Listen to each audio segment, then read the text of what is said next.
Welcome back, everybody, to a film club a little bit different because we've got a very excited Sandy. It's Rocky. It's Rocky night. I am. I'm still excited from last week or 2 weeks ago. Yay! Yay! Yeah. So this is a good one. How you guys been? Good. Any week that ends with me watching Rocky is usually a pretty good one. So no complaints. Did you do this at the end? Oh yeah, there's a little bit of shadow boxing as I got up to get my snack from the closet and things like that. Not as athletic as him, but it was a little bit in there. I must say, Sandy, you do pick the movies where you have a theme tune stuck in your head. Yes. Oh, yeah. I forgot. Yeah. No, I don't think. Did I pick Ghostbusters? There. I said it. Now it's going to be back in your head. Oh my God. But I think we agreed the only way to get a theme tune out of your head was to get to the next film that had another theme tune to get stuck in your head. So, it's just what we got to do. Mm-hmm. That's it. Yeah. But yeah, so I'm guessing we would have all put it on, but I think you were the most excited. So why I think Rocky? I was. So why Rocky? And by the way, so how I'm exhausted because yesterday I spent the day walking through Philadelphia, hitting some of the places where Rocky was filmed. And yes, I ran those stairs. I ran them slowly because I learned after like the third step, and I've done this before, that those steps are not even. So extra kudos to anyone who just flies up those stairs because they're not even. And I saw somebody fall yesterday. Ooh. And there was a scream and there was a fall. He's okay. He's totally fine. But yeah, I'm a little bit tired. So why Rocky? I grew up listening to all of the soundtracks. My dad would have seen Rocky, Rocky 2, Rocky 3, probably my mom and dad, both in the theaters. So I grew up listening to those soundtracks on the stereo, the hi-fi stereo. I got to see Rocky 4 in the theater at the height of the Cold War when I was a kid, and it was the coolest thing. It was rah, rah, USA. As I got older, I realized this is just a simple story. It's a simple story of a guy who tries hard, and it's kind of the embodiment of that American dream, right? Anyone can make it, no matter where you start from. Everybody here has a chance to make it if you work hard. So I started kind of looking into the story of Rocky, and the story, and I had recommended that, and I do recommend that everyone take a look at the Netflix documentary called Sly, because it talks about the making of Rocky. But what I didn't realize when I started to really, like this film and watch it over and over again, the story of how Rocky was made is the story of Rocky. It is life imitating art, imitating life, imitating art, if that makes sense. The film itself, it wasn't, it didn't come together exactly the way that Sylvester Stallone had planned, but it came off even better than what he had planned and what he had hoped. Sylvester Stallone really poured his heart and soul and some childhood trauma into writing Rocky. He learned, I guess he got some encouragement in high school and college around his acting ability, but he was a real writer at heart. And he kept writing and he kept writing, and he had this story and he kept working it. And even when there was an opportunity to sell it and walk away from it because the studios didn't want him acting in it, he said no. And he said, well, you can produce my film, but I have to be Rocky. And he stood his ground. And the film company, I think MGM, cut the budget in half and said, "Well, okay, if we have to use you, we're not investing as much in this film." Pure determination that Stallone had is the same pure determination that Rocky Balboa had. The final result in terms of the film itself, as well as how it came to be, they're both synonymous with that go the distance drive that is embodied in Rocky and embodied in Sylvester Stallone. So I just think it's a perfect story. And I think it's a perfect story of how it came together and how it shows up on film. And yeah, at the end of the film, spoilers, regardless of what that ending really was, everybody feels great. It is a feel good film because hard work and determination certainly pay off. So for me, that's why Rocky. Mm. Now, how did you find Rocky? So I must say for Rocky, I don't think he could have been a named actor. I think to have Rocky, because it's such an underdog story, you have to have an underdog think actor. so. I think having even if they was like, even a mildly known TV star, I don't think it would do that well. I think it's got to be one of those ones where you don't know who this person is on camera as well as the who he's portraying. I think that's the allure of Rocky in such a way.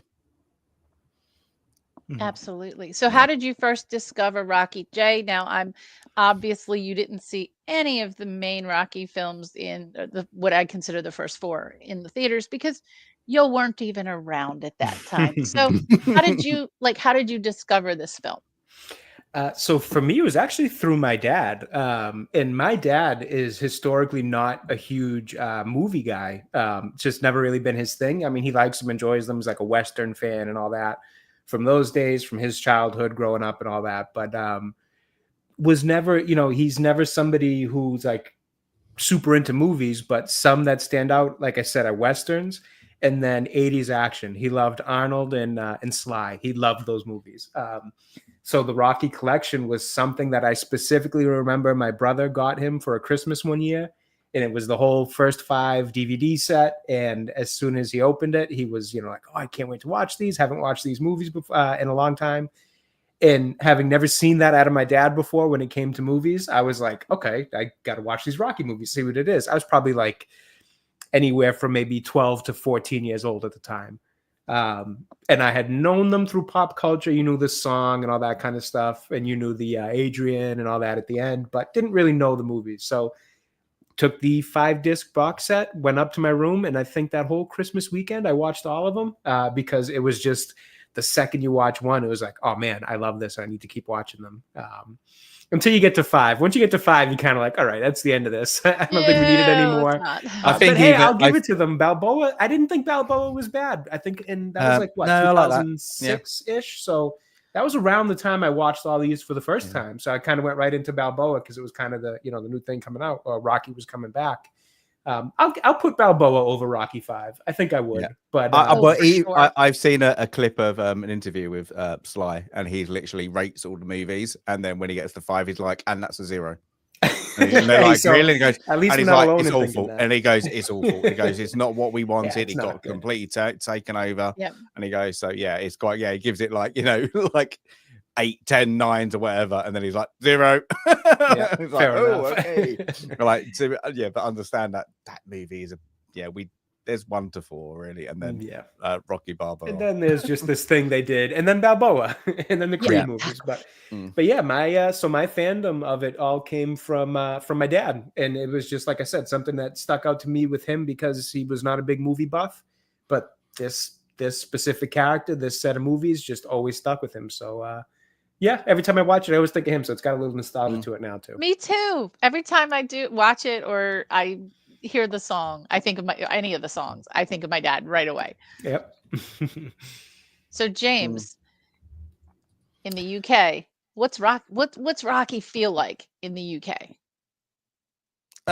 It does. Like I think like Jay's kind of right. He said it earlier. You get pumped up. It's one of those movies, like, because it's things. But I'm guessing, like, for the UK audience, of course, you're going to get ones who loved it in cinema. Of course, I'm a bit too young for that.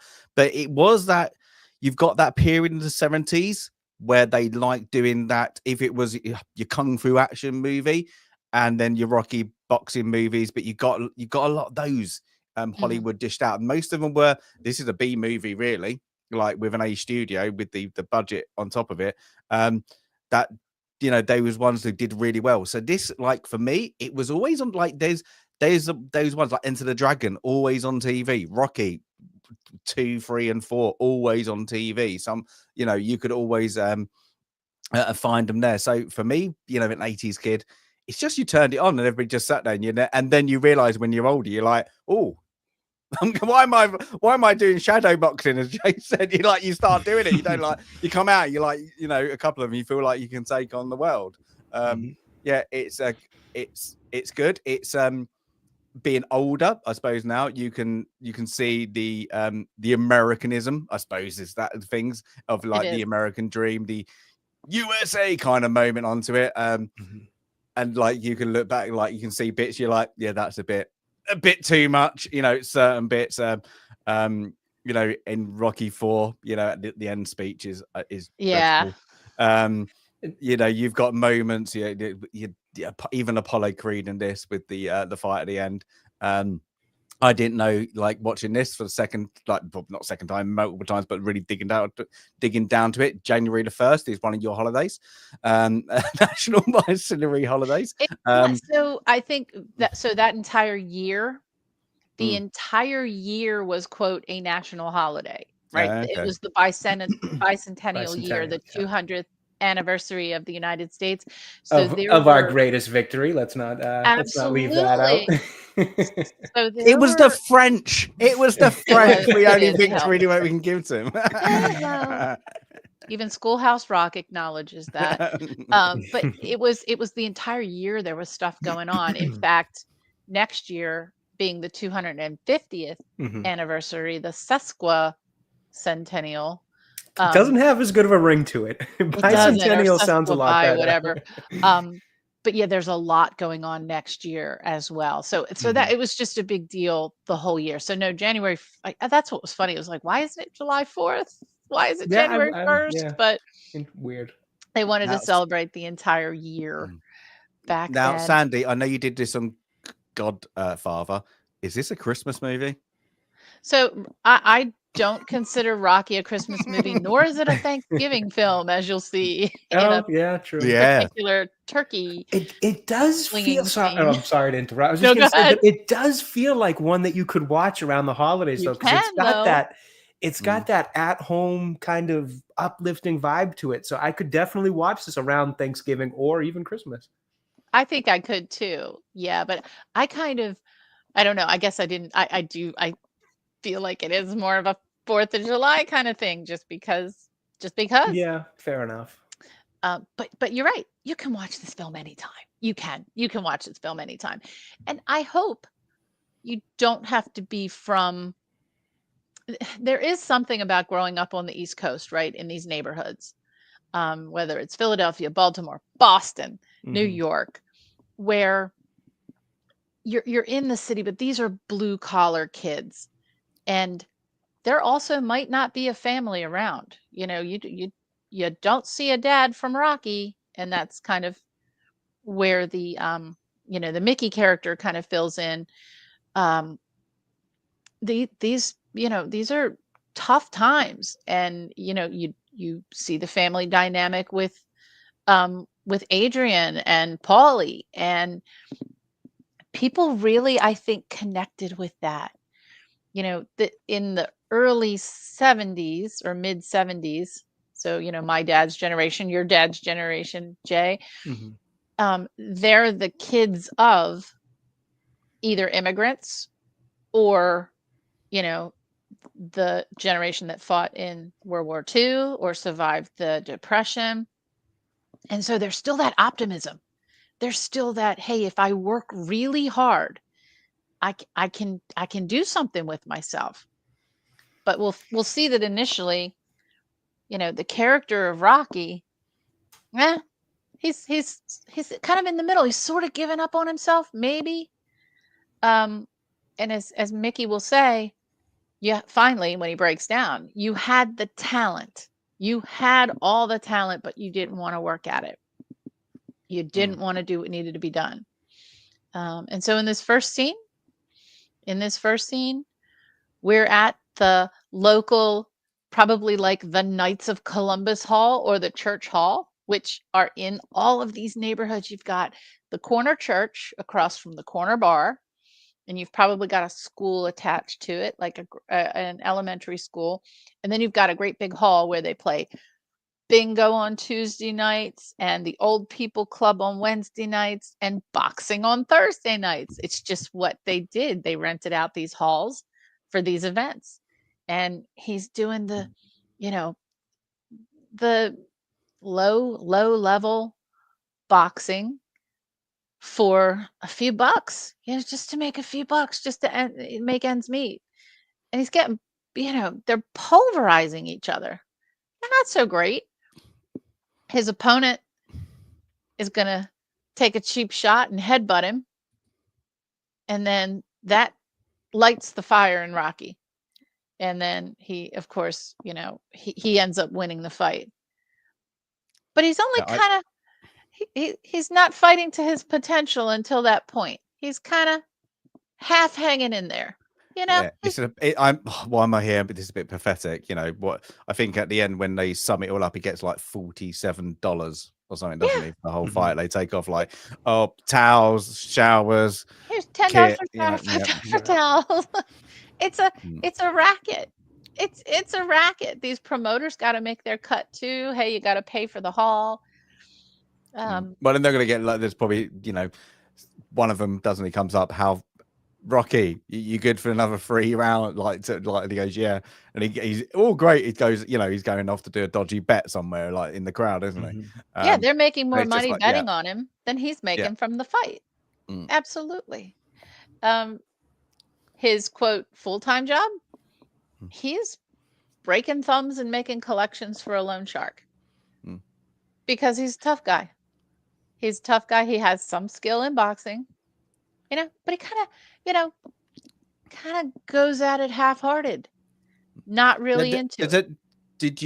Could you figure out where this actually was? It's an actual place because, like, it seems like it's an actual, or it might be knocked down now, but it seemed like it was an actual venue. Just because like you got Jesus Christ, like a Catholic kind of, as you say, like a boxing hall. One of the halls. Yeah, I didn't. I'm sure Daryl will find it in the chat if he hasn't already. But some of these scenes were filmed in New York as well as Philadelphia. So the primary filming was New York and Philadelphia. And then the scene of the actual match between him and Apollo Creed was filmed in California. So it wasn't filmed at the Spectrum. I was going to say, did anybody know where exactly what stadium that was or what arena? Yeah, it was someplace. That one was someplace in California. There we go. We got Daryl. We got some tasks for you there to actually figure out. We know he's gonna find it. Yeah, but this is So in this, he gets headbutted, doesn't he? And he go. Daryl just said it like that. He gets mad. That's it. He doesn't. Yeah. And he doesn't really box. He just pummels him to the ground. Yeah, it gets close to UFC.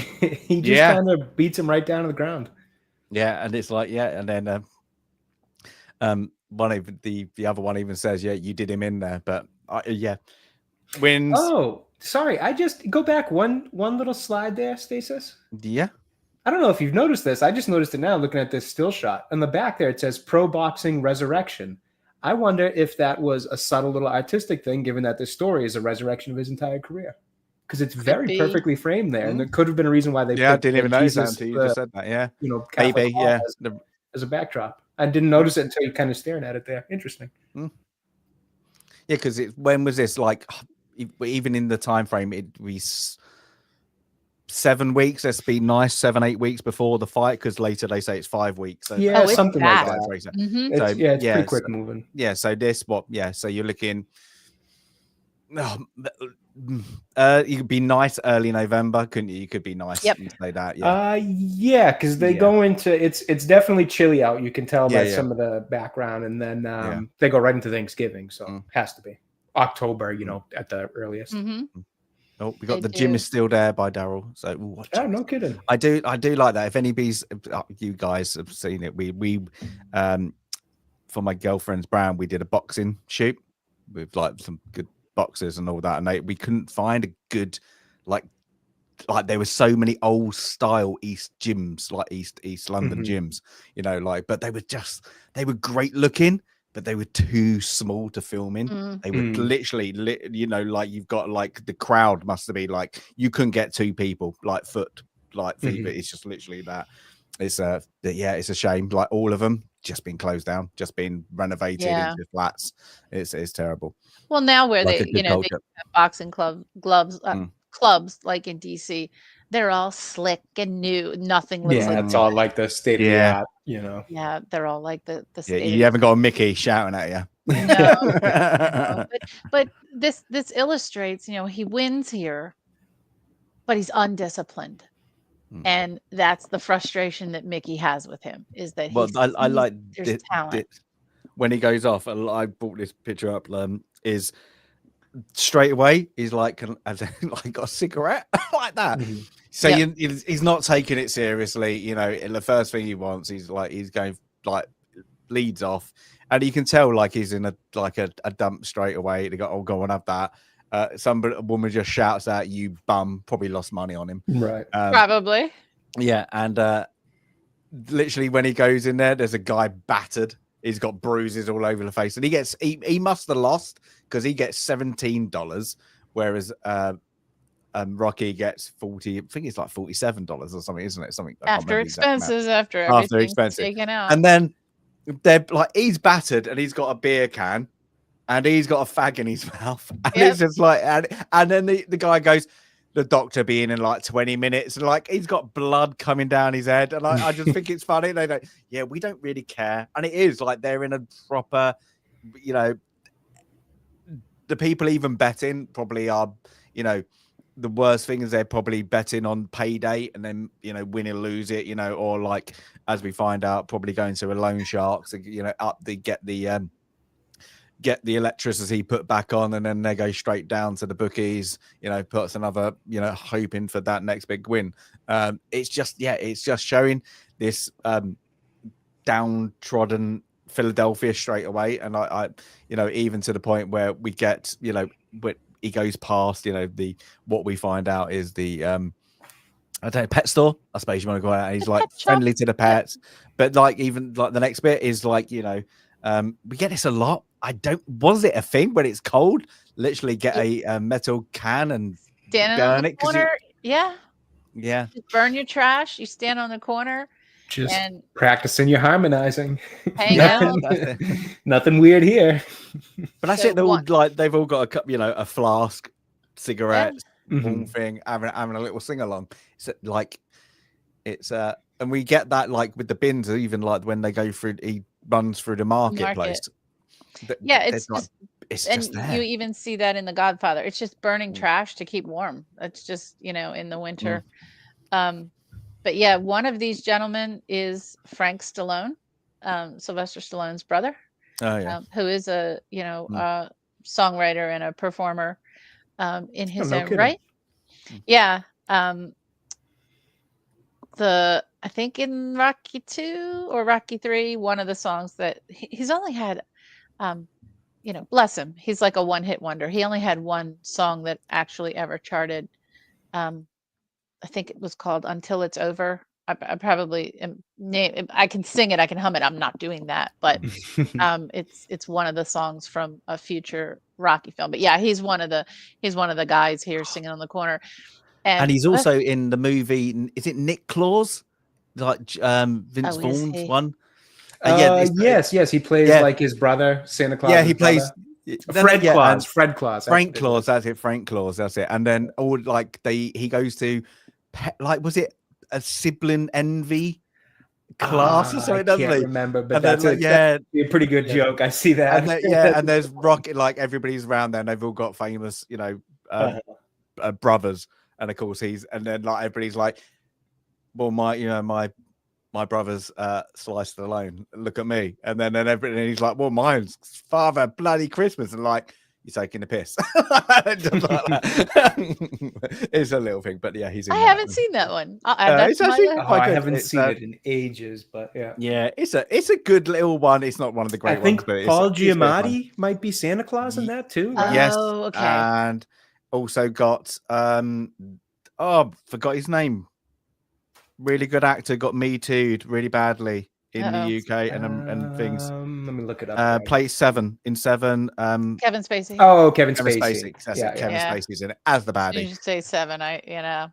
Unfortunately. But yeah, I like this part because this is from a historical perspective, even though this is a fictional story. I love not just using, the actual streets. I love having it was in LA, Resurrection look what it's Gym in called though. LA. The Resurrection Gym. Resurrection There Gym. you go. Oh, interesting. There we go. Capturing like how how the youth congregated on street corners. I remember this as a kid. I remember because I grew up in like downtown Baltimore on a city block just like this, and the kids were hanging out on one corner and the old men were hanging out on the other corner, catty corner, every night, especially in the summer because we didn't have air conditioning. But even in the winter, now we didn't set trash cans on fire, that's for sure. But those kids were on those corners hanging out, singing. If the Orioles were playing, everyone had the radio on in their window, and you could walk from block to block to block and never miss a pitch because everybody had the radio on in the window to listen to the Orioles game. So I love the way they've captured this. And I love the way they capture, like, they follow him walking from block to block to block because, yeah, everybody walked. In the city, you don't hop in a cab. You'll walk. And if it takes an hour, you'll walk. And, he's walking to work. He's walking to the pet shop. He's walking to the gym. He's walking home. And you see the same people in the same place as you're walking home. And I really like this scene. And I like all the scenes, around the neighborhood. It does feel, like I think we've had a couple of movies where they try to make the city that it's set in as its own story, its own character, personality. Yeah, like that. I think we've said it about Gotham. It's its own character. Mm-hmm. I think they did it quite well in this. It's like weird. It's not all Philadelphia, but I still think they, making it that grimy kind of, downtrodden. Everybody's a bit down and out. Nobody's got, it feels like nobody's got, a penny to their name. Yeah, it's even like, when they go into the toilet and the mirror has been smashed and nobody's replaced it. It's just that's not just a sliver, this little sliver of glass in the mirror in the back of the bar. And those bars, when we get to the bars, that's how they all looked. Mm-hmm. Now some of them were wood more paneling and all that. Yeah. Some of them were more historic and those were a little more fancy and they still had the brass rails and the big bars. Mm-hmm. And some of those still exist today, but the other ones, just the little corner hole in the wall, as they say, that's what they look like. You went in there to grab a beer and you went in there to talk. Your neighbors were your family in these cities. And even though they were downtrodden and didn't have a penny to their name, you know what? That wasn't so bad. There was still a happiness there. There was still a joy there. There was still a sense of community, optimism. Like a good sense of community. Yes. Mm-hmm. I'm going to go philosophical now. This is the thing that worries me the most about, these kids today being on their phones all day long. Mm-hmm. They don't have a need to walk outside and just keep walking and see people on the corner because there's no one on the corner because everybody's on their phones. I'm glad I grew up where you could still like have neighbors like this. No, it's the truth. And that's one thing I say all the time too, as a kid growing up in the 90s into the early 2000s and all that, we kind of my generation witnessed the change, the shift from, the way things were to the way things are now. We kind of grew up in the technological, explosion in terms of progressive pieces of technology, from cell phones, going from just these things that can make calls to taking pictures to now internet browsers and now just everything in between, plus the rise of social media. And it's been interesting kind of being that bridge generation to see the way it's changed and to see how like the generations younger than me have no knowledge of this kind of old way that things were done. And it's a concern I have all the time. You're 100% right. You hit the nail on the head. It's that replacement of social interaction with social media, basically. That is just concerning to see where it, leads society. But I miss these days growing up in, the city areas where I am. And you had that sense of like, even just, as a kid spending time at whether it had been maybe my grandmother and grandfather's place in the summer while, school was out, and just all the kids on the block, everybody knowing each other, meeting up at, here, there, this apartment complex or that one, to hang out in the little bit of yard that there is on the place, or go down to the park, the public pool, all that stuff. They really captured, to me, I think, even though this is a little bit earlier than mine, this would have been 70s instead of late 90s, they still capture that East Coast, even though I guess technically not East Coast for Philly, but that Eastern side city feel. And I loved it. It feels so nostalgic. When you watch it, you feel it, from that sense of community to the way they talk, the kind of, go screw yourself attitude of some of the characters, things like that. Like this, as soon as I'm watching, I'm like, this just feels so East Coast or East Side American city. And I love it for that. Anyway, we'll move on to this old fart, shall we? Well, my kid, back in my day. When you come over here, we're going to take you walking through some If I start saying during the war, well, then I know. Not all TikTok superstars like you are, Stacey. Some of us still live in the old world here. Yeah. But no, you're absolutely right, Jay. And also in that sense of community, like, people looked out for each other. You looked out for your neighbors like you looked out for your family. And I could still, my parents live 15 minutes from here. I'm just south of Baltimore. When I go home, I still see the people I grew up with. They're still, and some of them are still in the same houses. They're just in the house that their grandmother owned, and now it's their house, and like, it's the same people. We are much older now. We all have kids of our own, but it's like, it's like nothing's ever changed, and we all have the same attitudes we had when we all played softball together or went to school together.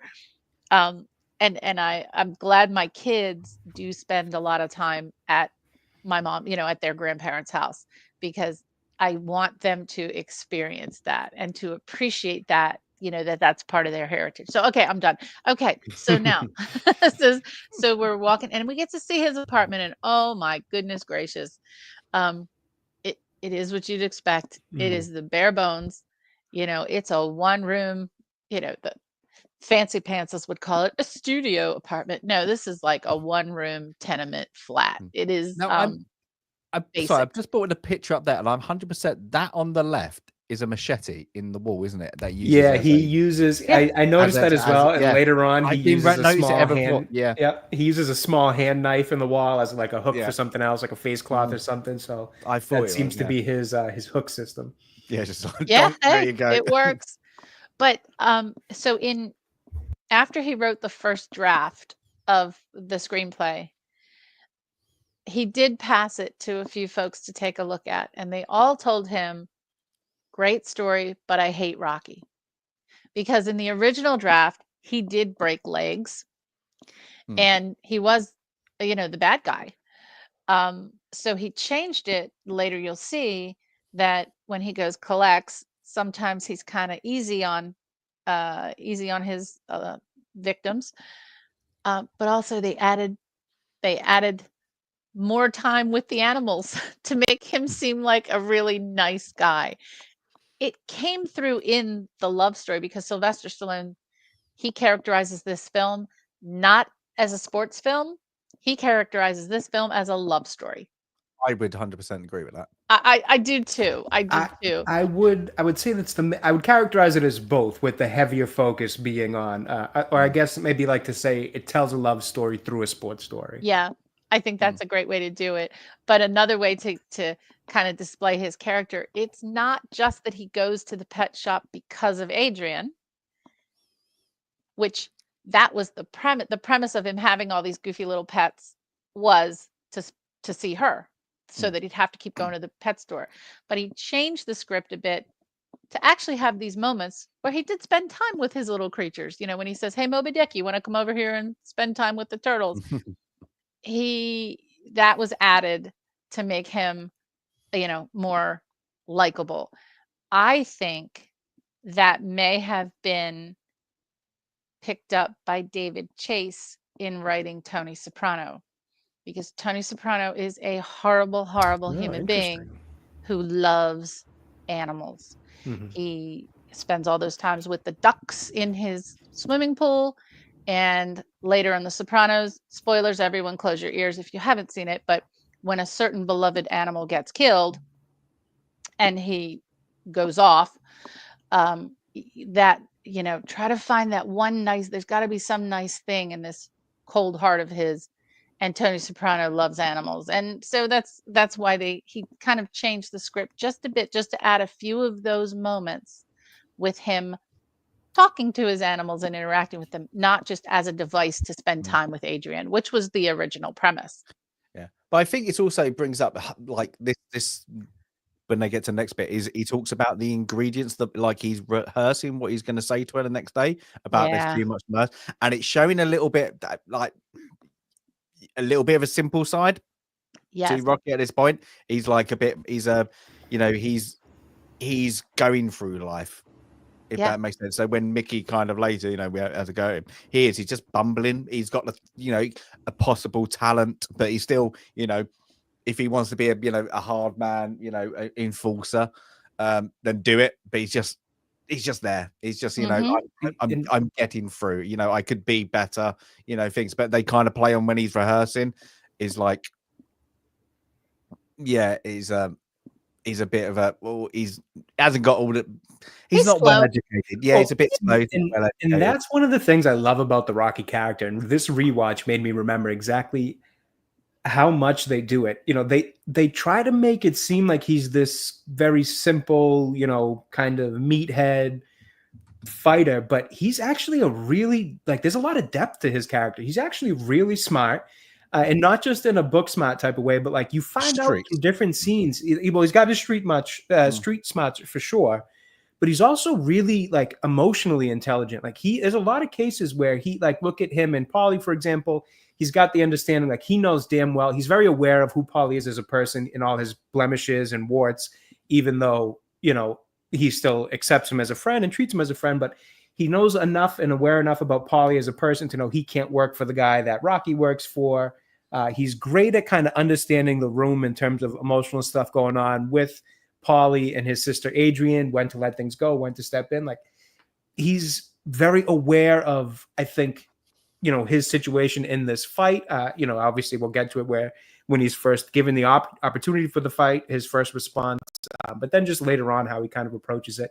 Mm-hmm. He's super aware of himself, where his career is. So I kind of take the bumbling kind of almost, I don't want to say dumb, a simple side of him that they try to play it off as more of just a little bit of life's just defeated him. His career hasn't gone the way he's wanted to. He knows he doesn't have the same kind of career opportunities as others. So with his, boxing career, at this point we find out pretty soon that he's 64 fights in. He hasn't made it where he's wanted to yet. He's probably not likely to.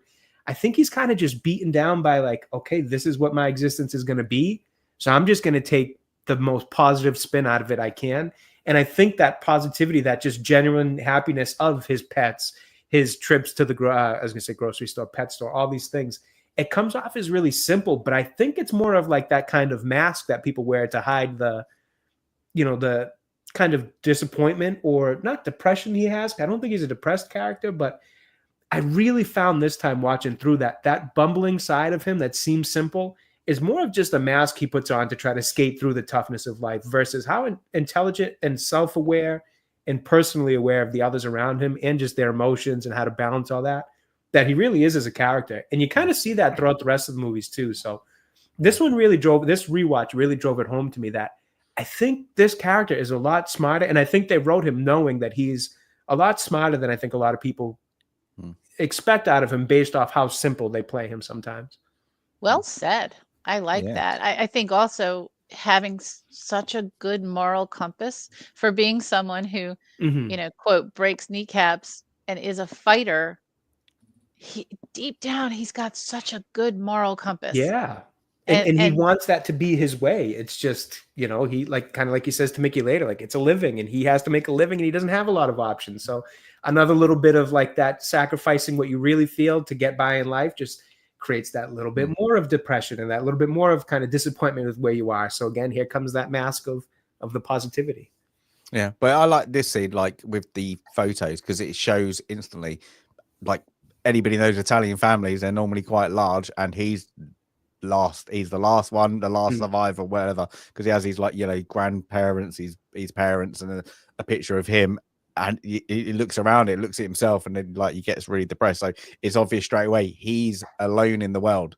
He's got nobody else. It indicates straight away, there's no family with him. So then maybe they're playing a bit depression as well onto it, I think, a little bit, to show that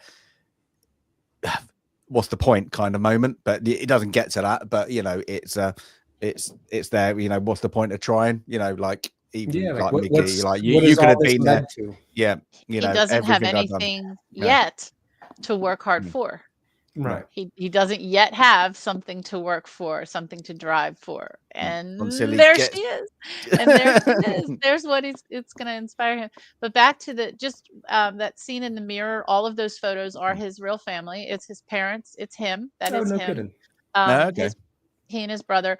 And while filming this film, he was still going through family trauma, even though he was in his late 20s, I think, early 30s at this film. His father and mother were so dysfunctional. And when they divorced, they split the kids up. The one thing you're not supposed to do is split the kids up. So Frank went to live with his mother in Philadelphia, and Sylvester went to live with his father. They moved around from place to place, even lived in Maryland for a time in Silver Spring, where his father was managing polo ponies, of all things, for the wealthy in Potomac, Maryland. Sylvester Stallone learned how to ride polo ponies and was actually really good at polo. His father kept literally and figuratively knocking him down, even to the point of, during a match later in life, his own father swung the polo, whatever you call the thing, club, and knocked him off the horse in a match that was televised. His father was just a terrible person, truly, honestly.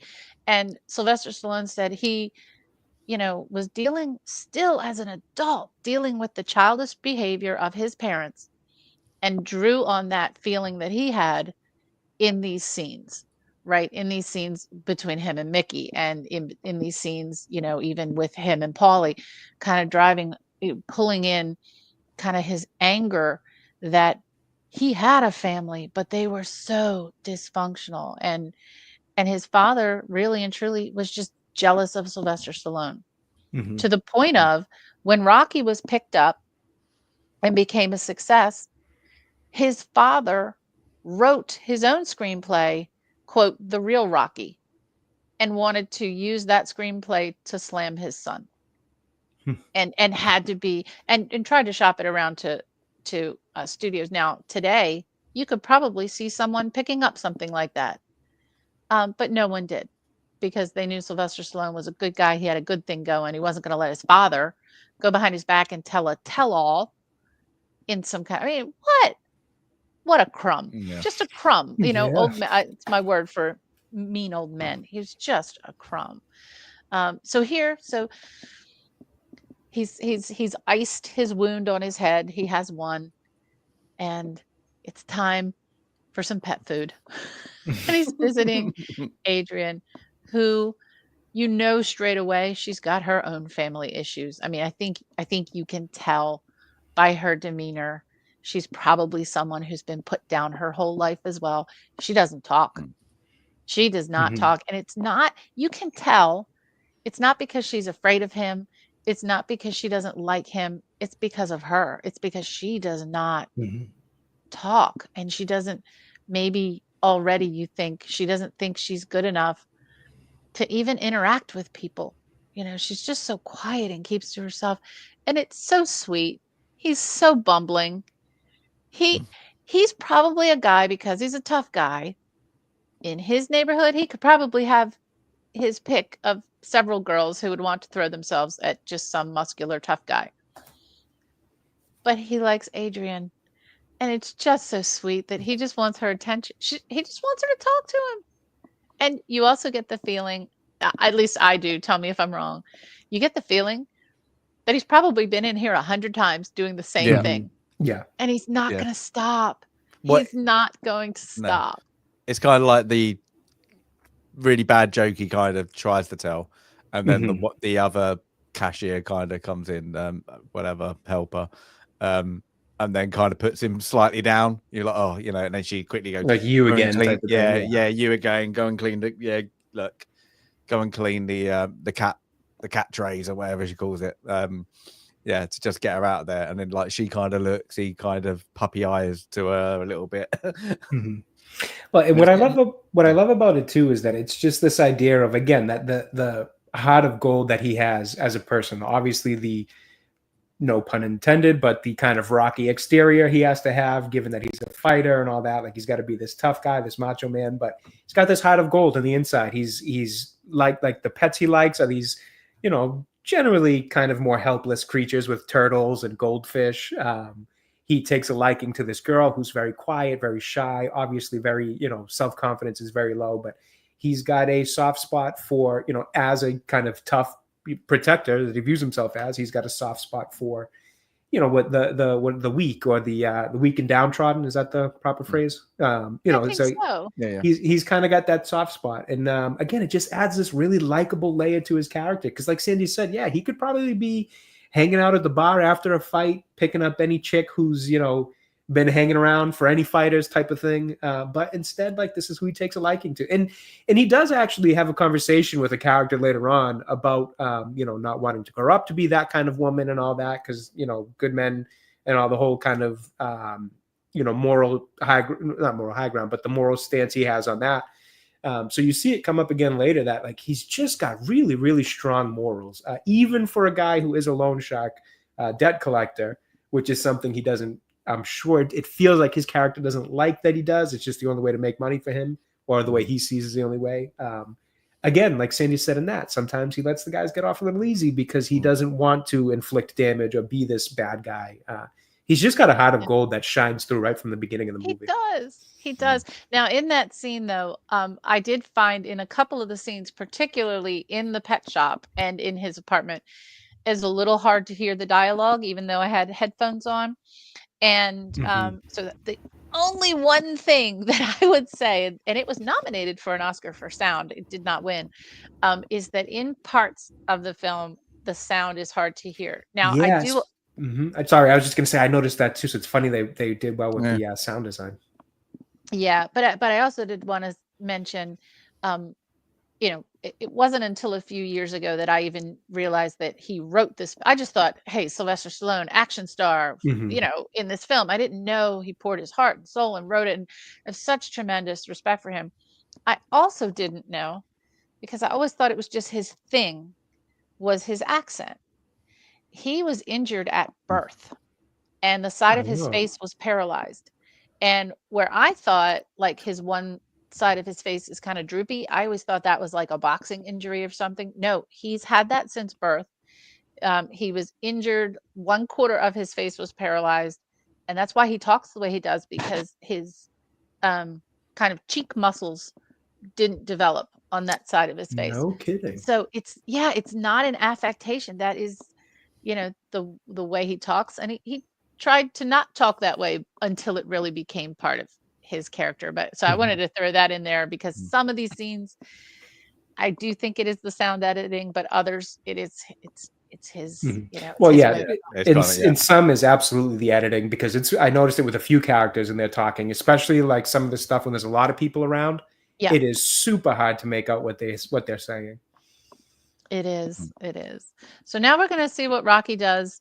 You know, his quote real job, his day job, is to chase down the people who don't pay the loan shark on time. And if you take a loan, you've got to, you know, again, like we see in Goodfellas or Casino or The Sopranos, you got to pay back the the principal, you have to pay the interest every week until you pay the whole principal. And here's the deal, like this guy gave him $70. I think he owed 100. Next week, guess what? He's going to owe 100. You give them some money so they don't kill you. But guess what? If you don't pay the full amount, you owe the full amount the next week. There is no way out when you get into these situations with a loan shark. So the loan sharks need the tough guys to go enforce for them because they need to get their money back. And they, if faced with having broken thumbs or broken kneecaps, then this guy should have gone and gotten the money elsewhere, stole the money, what have you, to pay back the loan shark. But Rocky's sympathetic. He puts his hand over the guy's mouth as he's screaming and tells them, I'm not going to break your thumbs, but you better look like I broke your thumbs. And unfortunately, later you find out he didn't.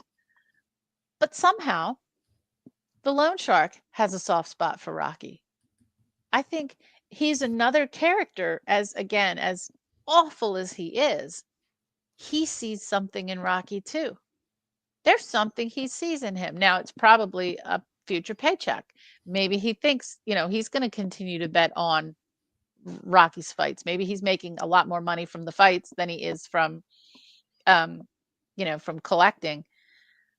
But he sees something in him. He hands him money. I always thought, what's the catch? There actually wasn't any. He likes Rocky. Now the driver and Rocky obviously don't get along.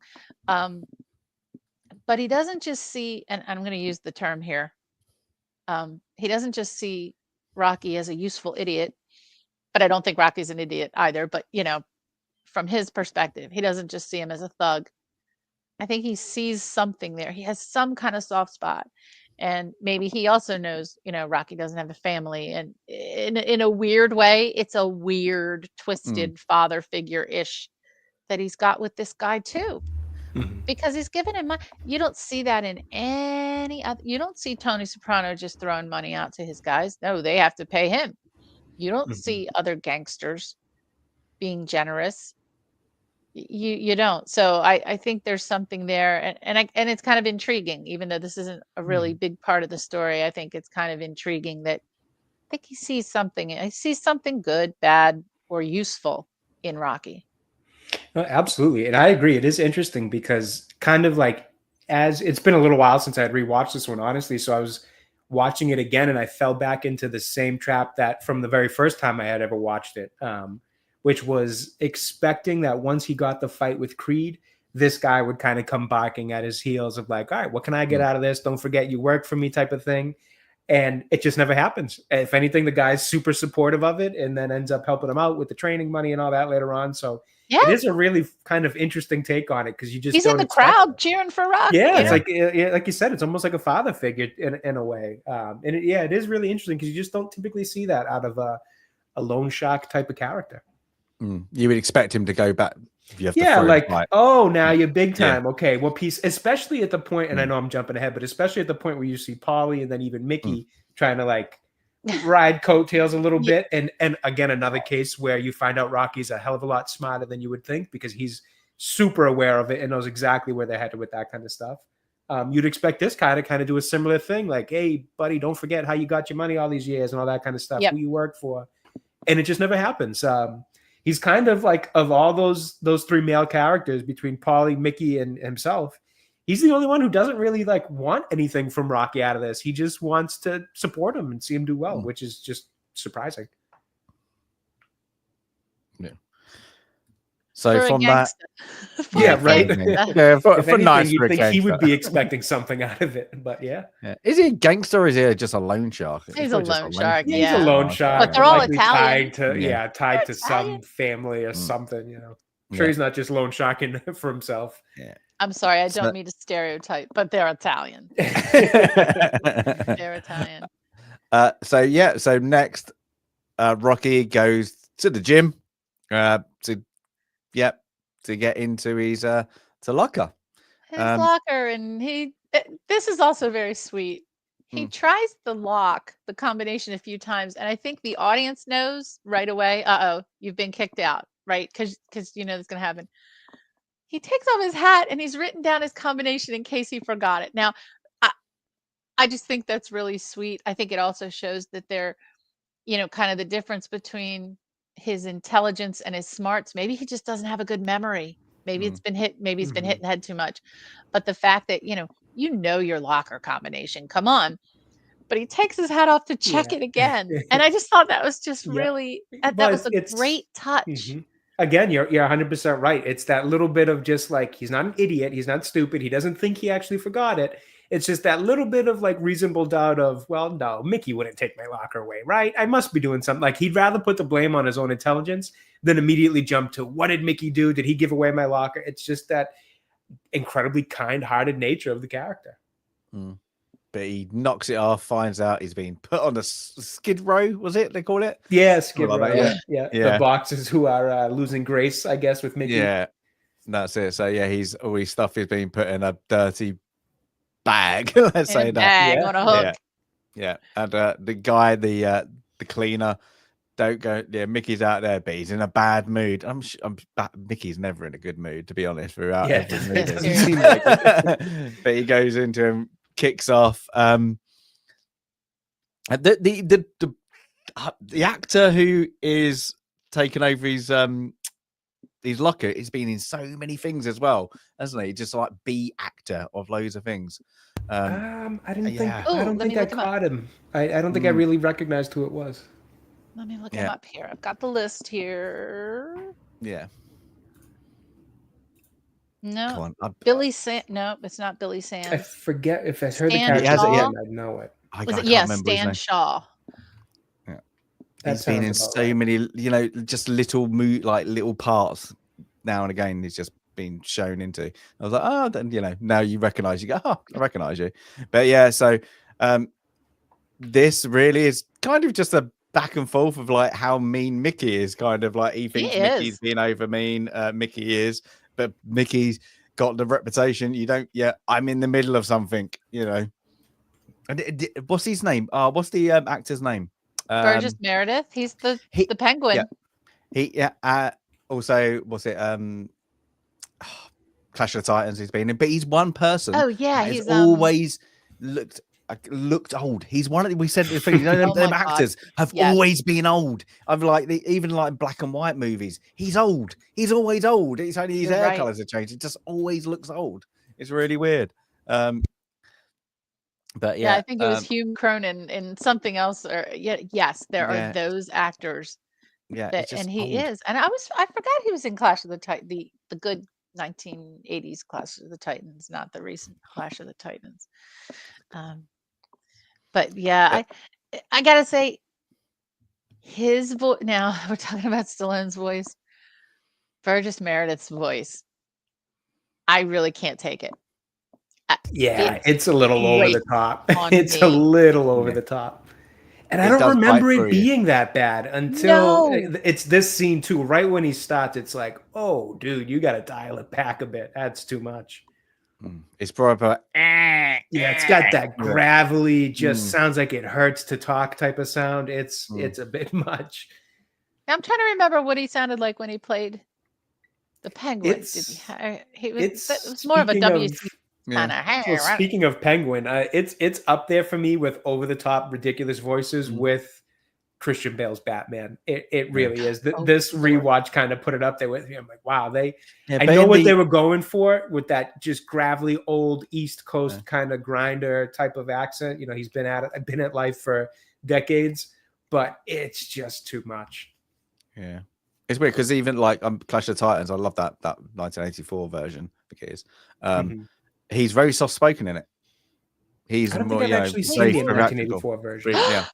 Jay. Oh, do it. I haven't seen. I have seen the Sam Worthington 2010s version. Yeah, it's not. Yeah, it's like that's good, and then ones are. I will say, I actually didn't hate the first one of those. The second one, but again, I'd have to watch it now. I watched it like in high school as it came out, and my movie analytics weren't the best, or analyzing wasn't the best at that point. So I'd have to watch it again. I didn't hate the first though, but man, the second one sucked. Well, the beauty of the original is the special effects, right? It's that Harryhausen. Was it Harry? Ray Harryhausen. Right. Yeah, that's it. Those films right? He's not the director, he's not the producer, he's the effects guy, but you call those films Ray Harryhausen films, even though it's probably the only films that you name for the special effects guy. It's Jason and the Argonauts. It's this. It's that claymation animation. Yep. Mm. Okay. It's so brilliant for that point in time, right? And you also get Release the Kraken. That's where Release the Kraken comes from. So iconic. I'll have to go back and watch that. Is that one on our list? Will that make its way? Oh yes, it's on. It's got to be. It has to be on the list. I'll wait for that. I'll let that be a first watch. Yeah. It's definitely. Sorry, don't mean to sidetrack from Rocky. But that's, when we talk about actors that make, look, so there's Burgess Meredith that has at least 2 films on the Wheel of Film. So all good stuff. And according to Daryl Johnston in chat, I think we have a crossover actor. Says somebody who's from The Godfather. I think maybe the loan shark that we were talking Spinelli? about. Was he in The Godfather? What was he in? He I think that's who Daryl was talking about. There you go. Yeah, there we go. We got a crossover. Yeah, there we go. It's always a link. Let's see sorry, I said Ray Spinelli. I'm sorry, Joe Spinelli. And he played Chi-Chi. So one of the what do you call them? Soldiers. Okay. Capos. He played Will Chi-Chi. So yeah, one of the guys. Cool. Yeah, see, we're in that zone in the 70s. So we're going to have, we have a lot of films from this time period. We're not going to have a lot of 2020s films. We're not going to have a lot of 2010s At this point, films. I don't think we have any. We're going to have a lot of, 1970s and 80s films from these eras because they were well made. They were just well done.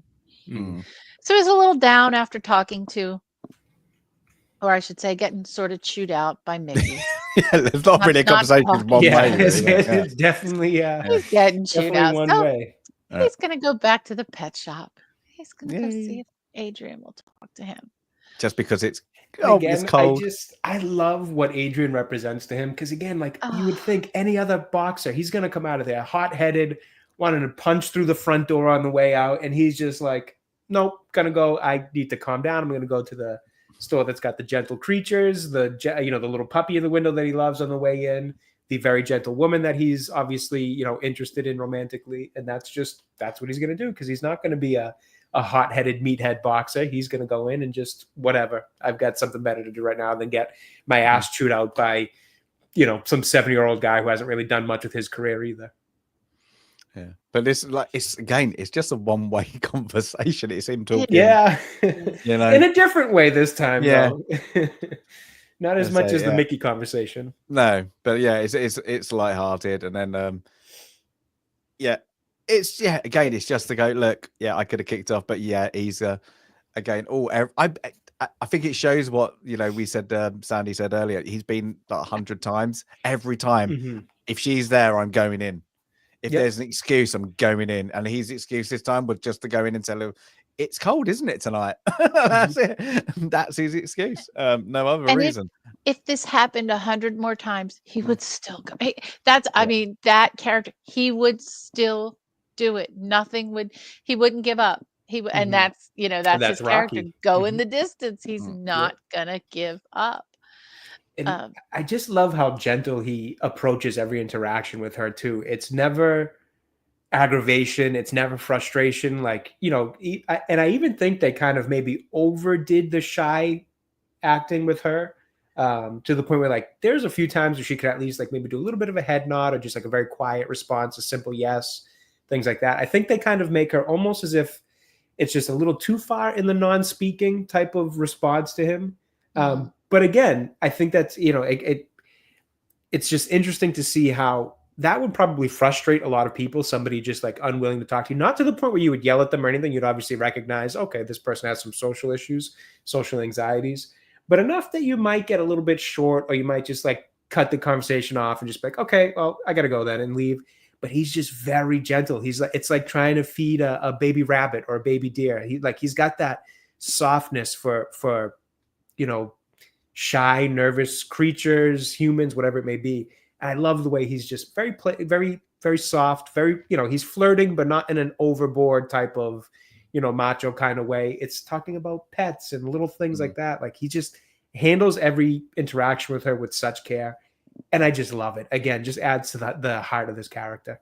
Because I think was it Rocky 5? I remember they tried to really out a character to actually be more vocal, and they just mess it up because she's been so in her own little really shell, just and then mousy they kind of up it a little bit. She's a bit more supportive through the movie, and then 5 she really kind of starts to have a bit of I need to act and be that, and it's just not right. Yeah, I don't like it because it's something so charming about their relationship, because he's the extrovert, he's the he's the extrovert, she's the introvert. So it's just a classic opposites attract, bringing the best out of each other. And I love the Rocky Adrian relationship. And here too. Okay, I'm sorry. I was going to say here too. He starts talking about all the things he's bought at the store. Hey, I tried this food, and hey, do you remember the mountain? Turtle? Yeah. And remember the mountain? It fell over, and so you're realizing, oh my God, he comes in here every day. He comes in every day. And he buys a little something. He buys a little something, and it's just, it is just so sweet. It really is. It's not pickup lines. It's nothing. He's creating these. It's like dad jokes, like the turtle food one he's working on. Like it's just like dad jokes. It's not cheesy pickup lines. It's nothing sleazy. He's just a nice guy who's kind of had a tough go at it, and he's just looking for the simple things to make him happy and to try to help other people too. Like I don't think his intention is just, I want to talk to this girl because I like her. It feels a little bit like he's trying to coax her out of whatever he thinks is her issue. Obviously what we can tell from the movie character is just that it's at the very least social anxiety. This is 1970s. Who knows how much they even know about that kind of stuff or what else might be going on for this character. So he doesn't care we obviously hear the loan shark's driver make some rude comments about her in a little bit. And I'm sure a lot of people would have viewed somebody like her in that light, the same light as that driver does in this time. But he, treats it with like, look, I don't know what she has or what she is or what makes her so shy, but I don't care. She's a very nice person, and I want to try to help her out of that. And I just, again, it goes with the character, it goes with the relationship, it goes with the love story. I adore their relationship. You guys are going to hear me gush a lot about this movie today because I just love so much about it. I love it. So, and tomorrow will be another day. So he's out the door. He wanders over to the bar, and here's where you meet Paulie. You meet Paulie in the toilet. It's the perfect place to meet Paulie. Jeez. Everything about it. So Burt Young goes on, to star in other films, but also plays in one of the what I found to be one of the saddest episodes of The Sopranos, and one of the episodes where coincidentally you really learn what an awful person Tony Soprano is. In the entire series, he's an anti-hero. He's an evil guy who does good things. And I think one of the attractions of that series is you are pulled back and forth with him. You want him to be a good person because there are so many things he does that are likable. He takes care of his family. He likes animals. He's in a lot of senses a regular guy. In some respects, he is about the American dream. But Tony Soprano is a horrible person. And in each series, there are one or two episodes where you are reminded what a horrible person he is.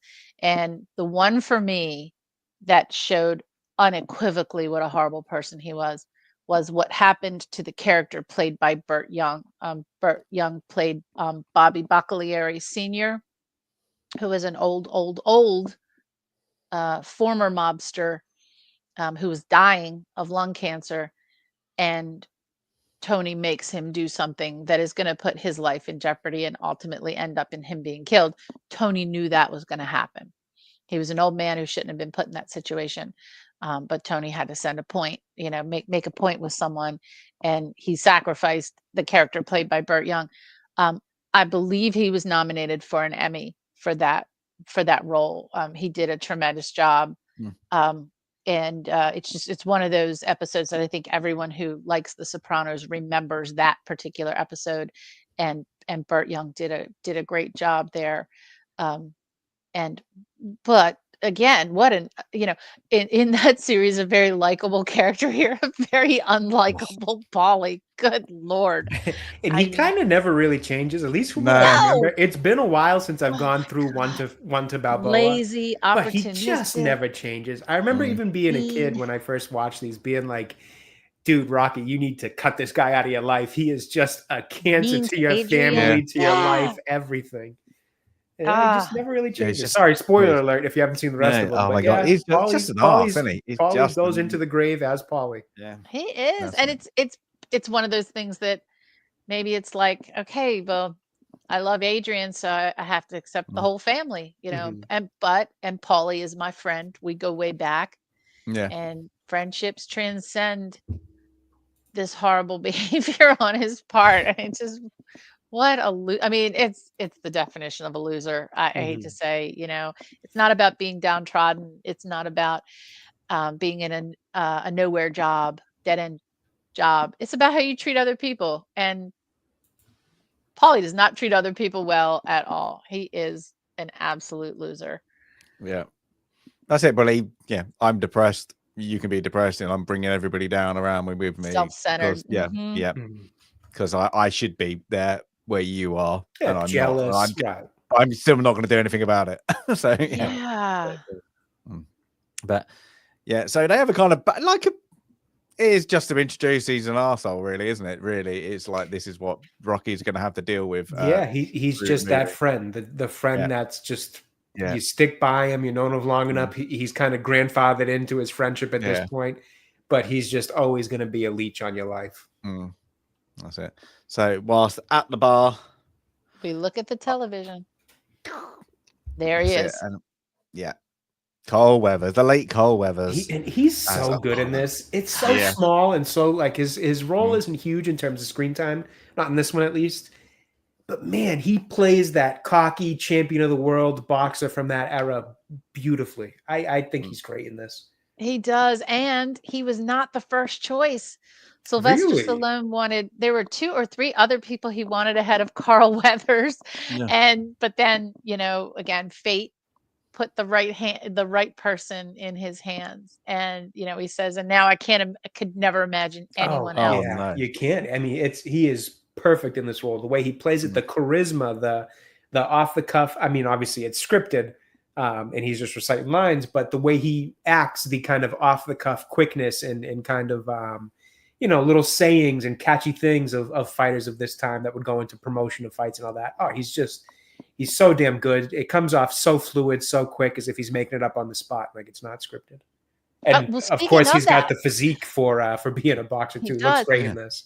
Speaking of making things up off the cuff, as meticulous as Rocky was with his writing, there were certain takes where he went and improvised and was encouraging the actors to improvise, and some of those were used. So Oh, he did interesting.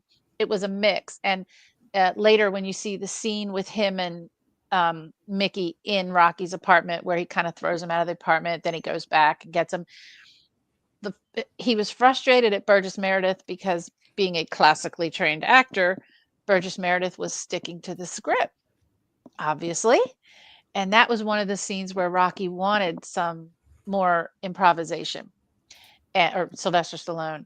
And there was even a point where he did improvise, and Sylvester Stallone thought it was perfect.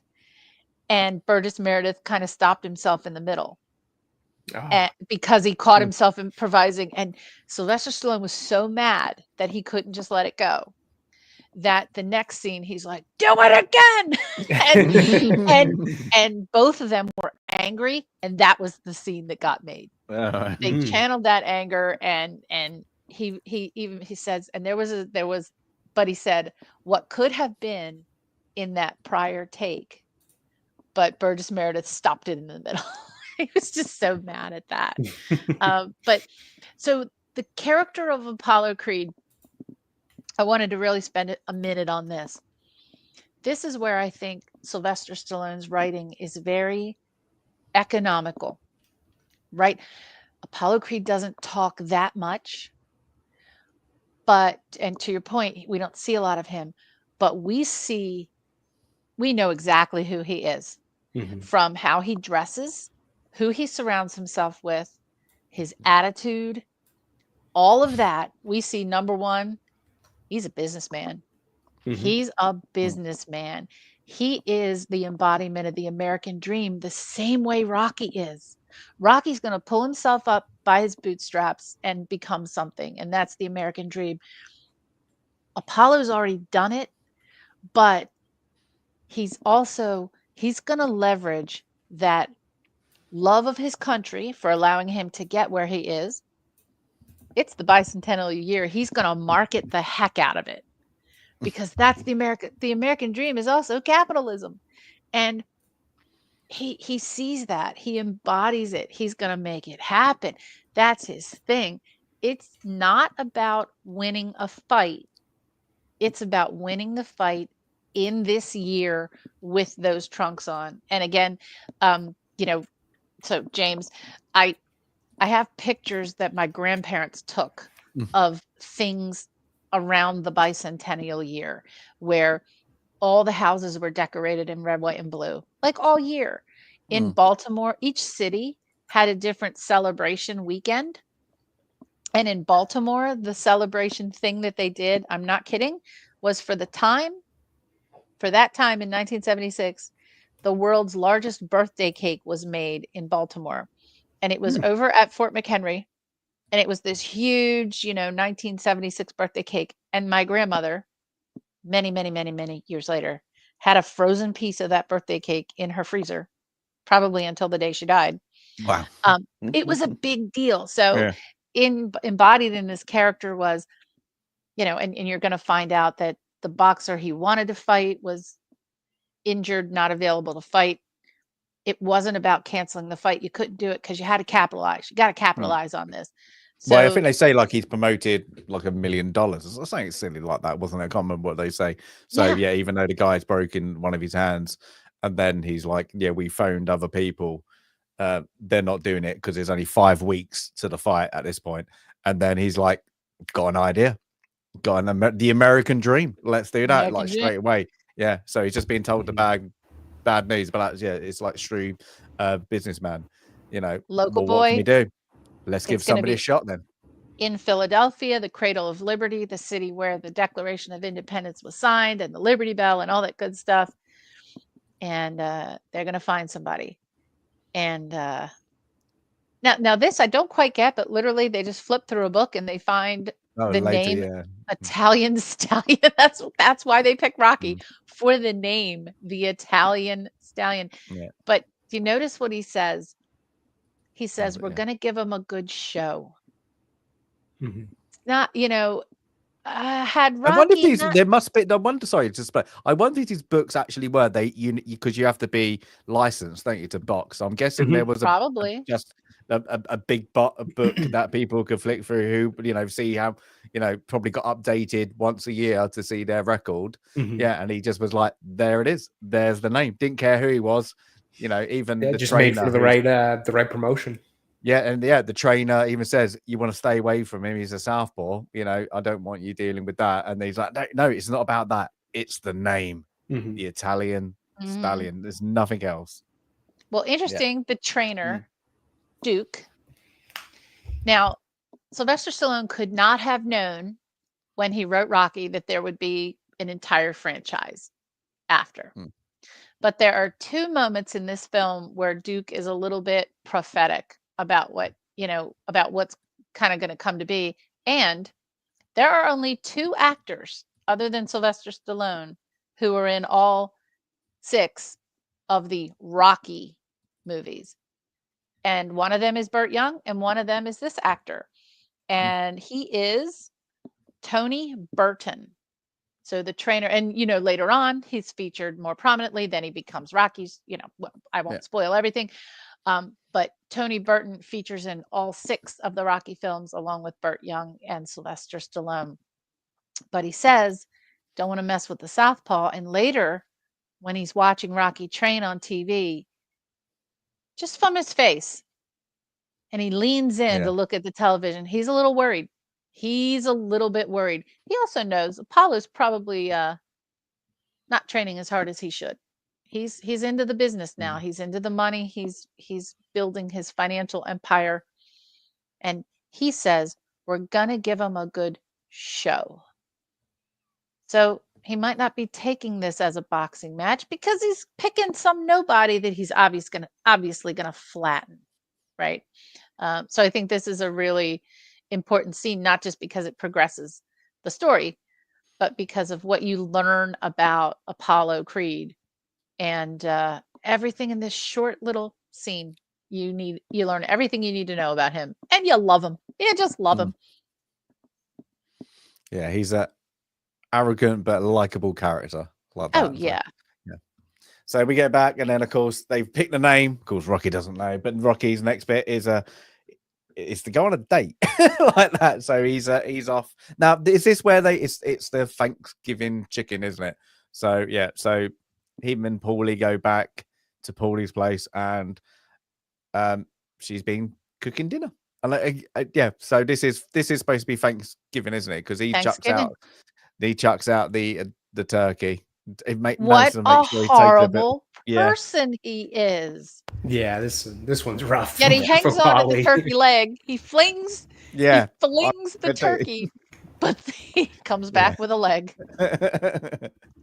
But so yeah, it's just like me. He's mean to his like completely every single time. It's just like he's a constant bully to her. It's just every word, even when she goes off.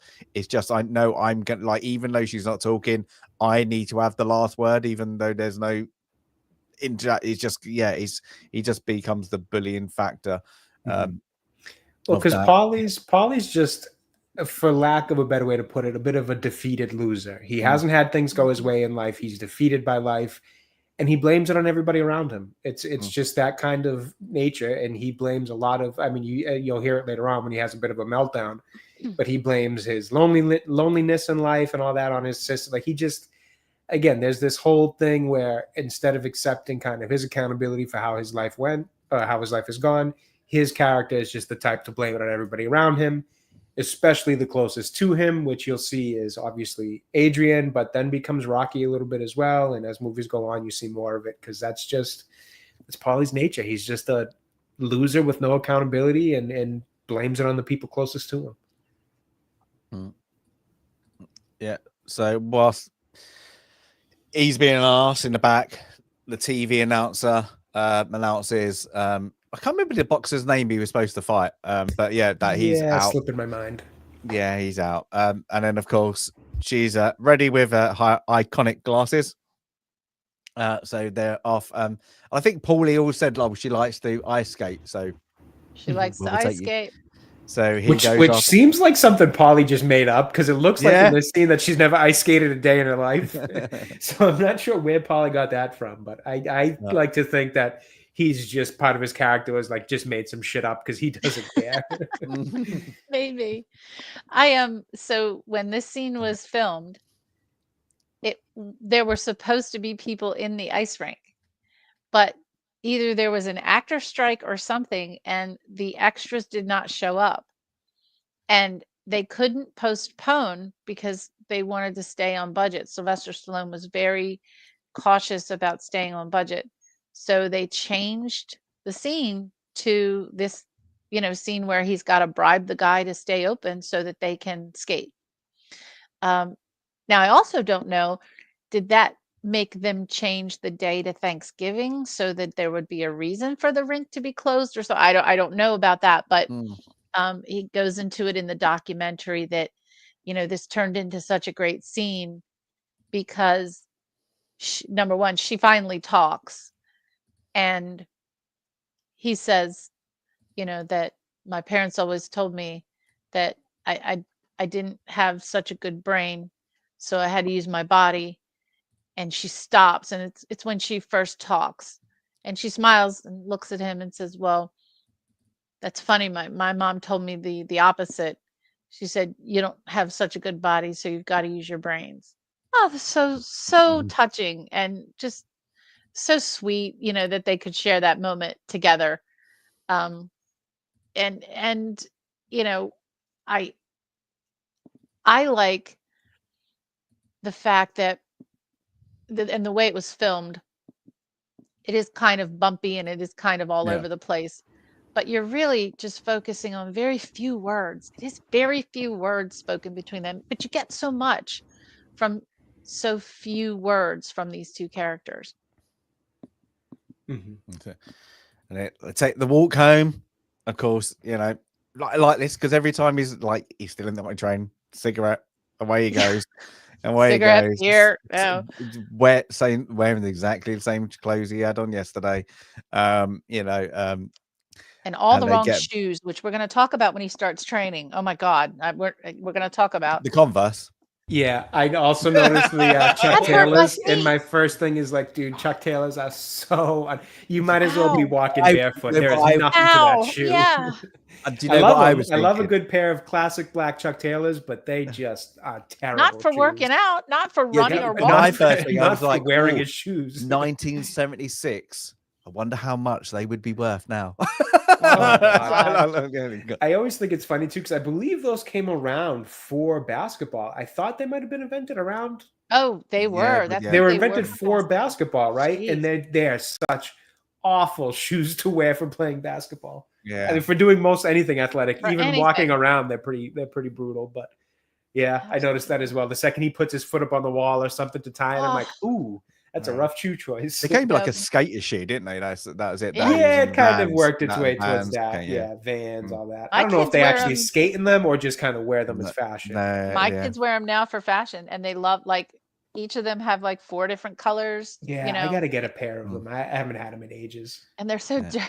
My kids wear them I until have they're black so dirty. and cream. That's it. Yeah, but- black There you was go, always. you Oh, the got cream. yours. The creams Yeah. are a nice one. Yeah, the black was always my go-to. Always had to have a black pair of Chuck Taylors. You got to have a pair of red. Come on Yeah, now. fair enough. Oh my fair You need God. a enough. pair of red. All right, I'll be shopping after this stream. I have So- size 11 feet, so that's size 12 in the US. Oh goodness, I would that's look like a limiting clown. little bit. Yeah, I would.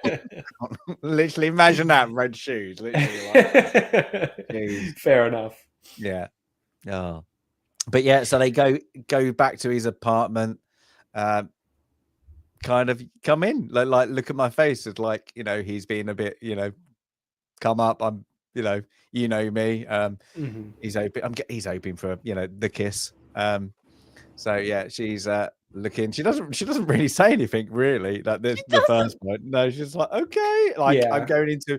It's like she's nervous. I'm going into a boy's apartment. I suppose that's it. Well, and you can tell that's what she's going for, and like that's the dynamic they're setting up. This is another case where I feel like they just did a little too much of the nonverbal nature of her character, Mhm. like a little something of just even like it almost makes Rocky's character feel a little too pushy because she's not saying anything. Like I almost wish she was a little bit even just bashful. Like, no, I can't go in. It's really like she eventually gets there and says something to that effect when she's up in the apartment about like not having been in a man's apartment before and all that. But just like, I don't know, I could have used just a little bit more of her speaking very subtly and very, you know, very short, but in these parts of just like, no, I really shouldn't.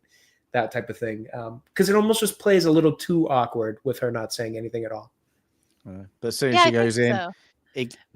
But before you get there, when he walks in, and he looks back, and then he walks in again, and he just pushes the door open. Yeah, that's Like- it's like- very playful, very cute. Literally, yeah. I'm leaving the door open for you. Literally, Mhm. and I did like that. And then Yeah, when she that comes I in, agree.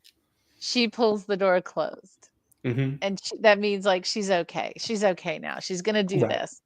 So I did like that part. But you're right. A little more talking from her would be good. Mhm. It But- just makes Rocky feel a little, and we'll see it. I'll say it again here, like in a couple minutes of this same scene.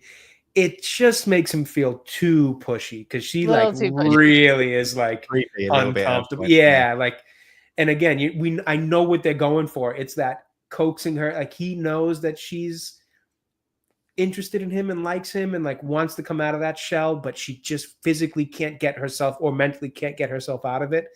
And you know, it's the good-hearted Rocky trying to coax her out of it and get her out of there. It's just, it comes off really pushy and really creepy.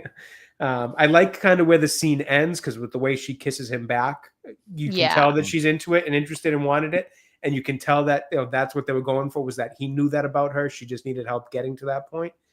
It just doesn't play. I think fast forward however many years it's been since this movie came out, I don't think it plays as well as they would have wanted it to. All these years later, today it's really pushy. Complaints, yeah, it's pretty creepy the way it plays out, but I don't think it was intended that way. I think it's just a bit of bad aging in terms of the scene, and maybe even in the time it didn't play that well, because again, I think they just had her character be a little too.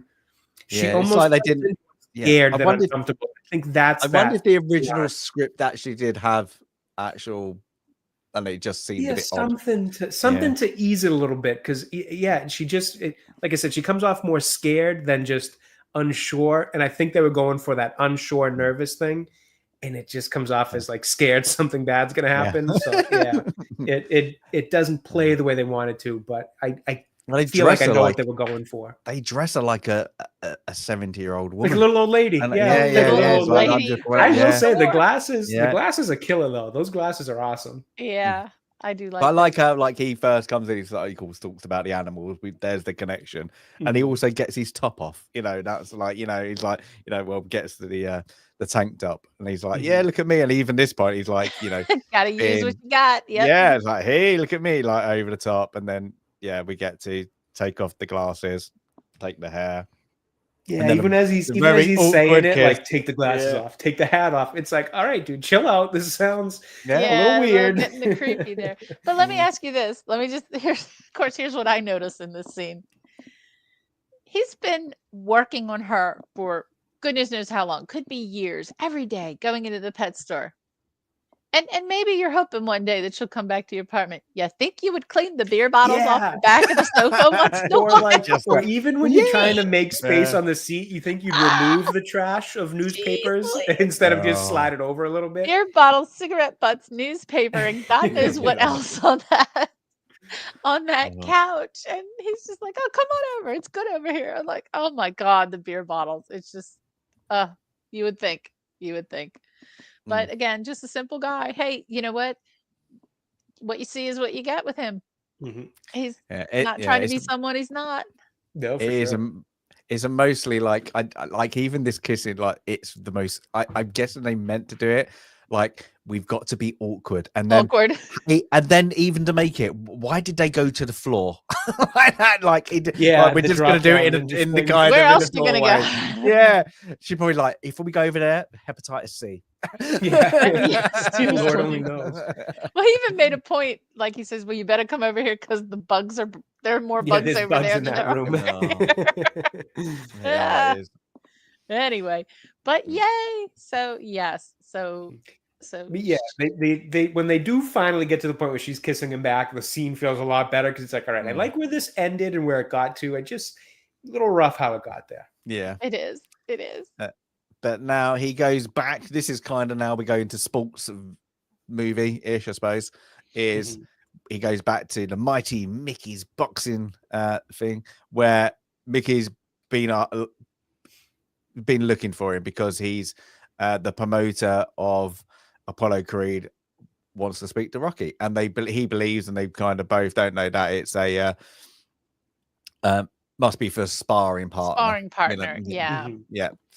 And then, of course, they get the fit. And again, it's Rocky goes to leave, and as a go at, Mickey, you never believed in me. And then, Mickey, you're just a waste of space, really, doesn't he? Oh, man, he rips it. Yeah.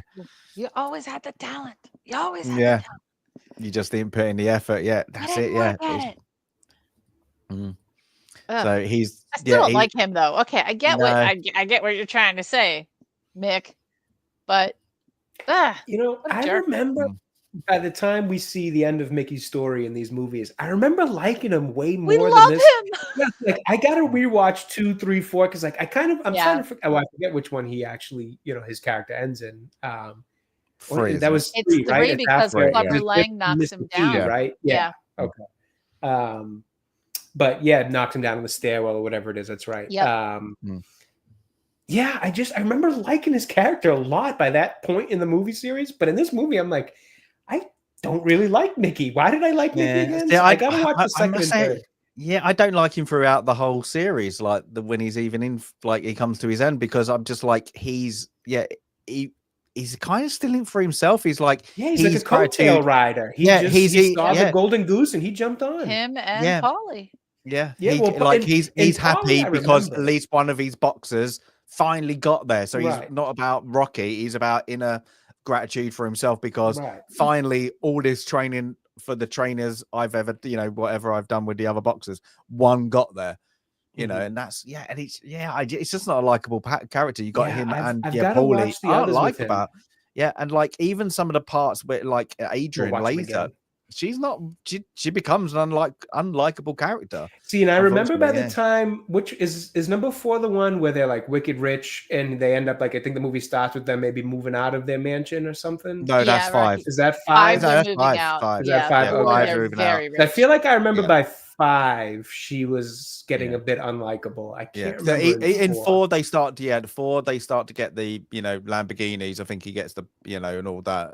They're in their height, but in 5 it's the money's starting to. They were high. Man, I gotta go them. through all these again. Yeah, it's It's thing, 3 where he's so into himself that he's too good for. Remember, that's why Clubber Lang just beats the hell out of him because. Well, I think the scenes, aren't they? Like the beginning scenes of that whole movie, it shows Rocky winning all the matches, and then Clubber. Well, he's got the Hulk Hogan match too, which is like the big promotion. Was it Love? Was it Love of Lips or something? What's it called? I can't remember what Thunder Hogan's Lips. Was it character was. Thunder Thunder Lips? Lips? Is that Thunder it? Sounds Lips. right. Hulk Hogan. Oh, that is a hell of a brilliant. What name. a scene. That was funny. That is, yeah. Oh, there's a man who's always looked the same age, Hulk Hogan, with the like. We'll have to think about some of these films. We do need to spend more time like talking about the franchise because we're never going to do that in any one film club. We have to do a special on Star Wars and a special on Raiders of the Lost Ark and a special on maybe Rocky because Lord of the Rings.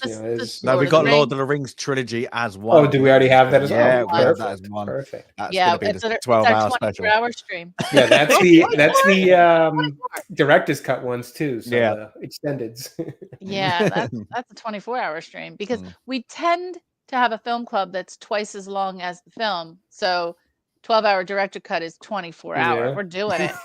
What if that comes up on our 50th film club? How cool would that be? Hey, never doubt the wheel. Today, by the way, today is number 35. Oh, good number for good movie for number 35. Film club for 30. So he hands him the little piece, the card, business card. Yeah, and off he goes. He's gonna go check it out. Okay, and I like this bit because he's so like, I'm meeting a what do you call it? What are they called? The promoters. Promoter tickets. And then she goes to take it away, and he's like, "Can I have it back?" Like that. Yeah. He's just like, "Can I have it? Frame this?" Yeah, it is literally. He goes, "It's like a because he has to remember things." I think it's like having the combination in his hat. Yeah, maybe he didn't even think of that. I took it as more of like just memorabilia. Achievement. Like this is the height of my career. I want to maybe. You're probably right. But this scene too, you mentioned, we talked earlier about his intelligence, and I think it's self-awareness. I think that's what it is. Right. He is really self-aware. And that to me is such, and maybe this is just a personal view of what intelligence is, but that is such an underrated kind of, attribute that people look at when it comes to analyzing somebody's intelligence. Extreme self-awareness to me is always the sign of somebody who's pretty smart, to some base level who's pretty smart. Because, man, I've met people who have the book smarts in the world, but not an ounce of self-awareness to them. And I'd rather deal with somebody who's self-aware 10 times out of 10, personally. So I love that about his character. He's so self-aware, but he's also so aware of the situations and the people around him. Like he knows what he is, where he is, the people around him, it's a really high level of that kind of awareness that makes me think that this character is so much smarter than I think, most people give him credit for in terms of the world of this movie and the people around him. but also even viewing audiences, because I think they cleverly tried to make him seem a bit like a bumbling dope when he's kind of just rambling on about turtle food and this, that, the other thing. But he's not. He's actually a really, really smart guy, just not in the classic sense. His vocabulary is not going to blow you away, but he's got some real smarts to him. Yeah, Galadorn, it's humility. Absolutely. Yeah, 100%. That's it too. But But I like what you this said, is what- Jay. yeah. And he says, I wouldn't be a good match for him. It wouldn't be good. Well, he you just know, instantly says no. Like, Well, that's and it. he Goes, knows too. yeah. He's like, "What is like? like- This is going to embarrass me." Like, you know, it's both of those. It's one, I wouldn't be able to put on a show that that's good enough to qualify with this type of boxer. I'm not in his rank, or he doesn't believe that he's in his rank, at least. And number two, it's because he says this a little later on too. He's like, you want to when he's arguing with Mickey, he's like, well, you want to go out there to see me get my teeth kicked in, or my pace. Jesus, I'm mixing up the words. My face punched in. So he knows damn well. He's like, look, I'm gonna cash this bag. I'm gonna get this 150K. I'm gonna get my ass kicked on the big stage, but it's worth it for me to get this bag.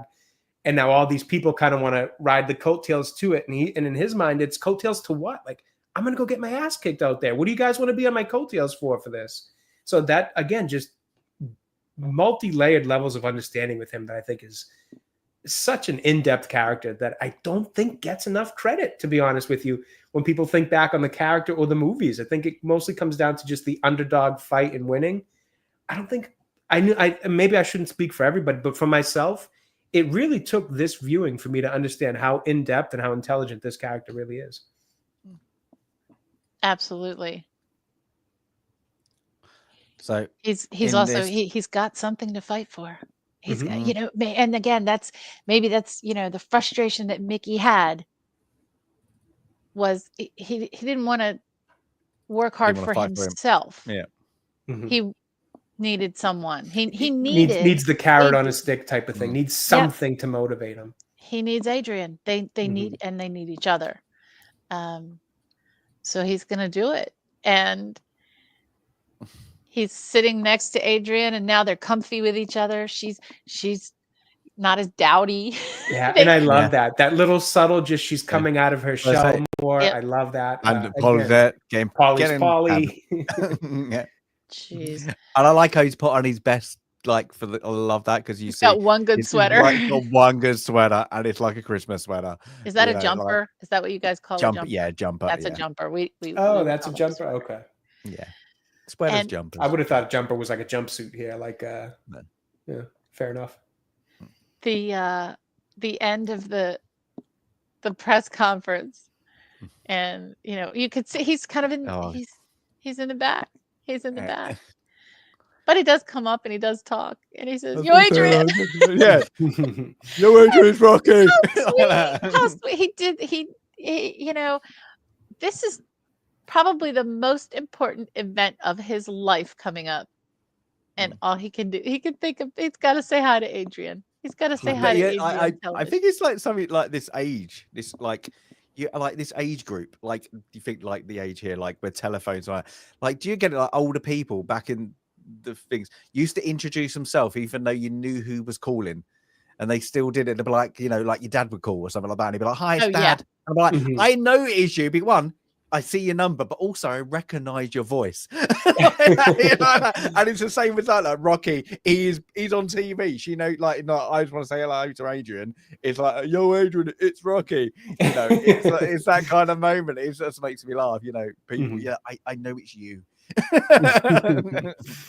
Oh, it did make me giggle. But the whole interacting with it is And I think that's another little thing too for them to kind of get the idea that Rocky's like, kind of a bit of a dope. But again, he's not. He's just, it's out of his element. This is out of his world. He's not thinking about how TV works. He's just like, I'm at a press conference. I gotta say hi to Adrian. Maybe she's listening on the radio. It's just, he's so like, again, it's that subtle thing, like, oh, he's a dope. Obviously, she knows it's Rocky, but it's more so just that I think he's just so excited, so out of his depth in terms of what he's used to for his boxing career that, it's like that 1:15 moment you're gonna anybody gets. Oh, I want to say hi to my mom. I want to say hi to my wife. Whatever it is. If you get some screen time as a person who's not usually on TV and things like that.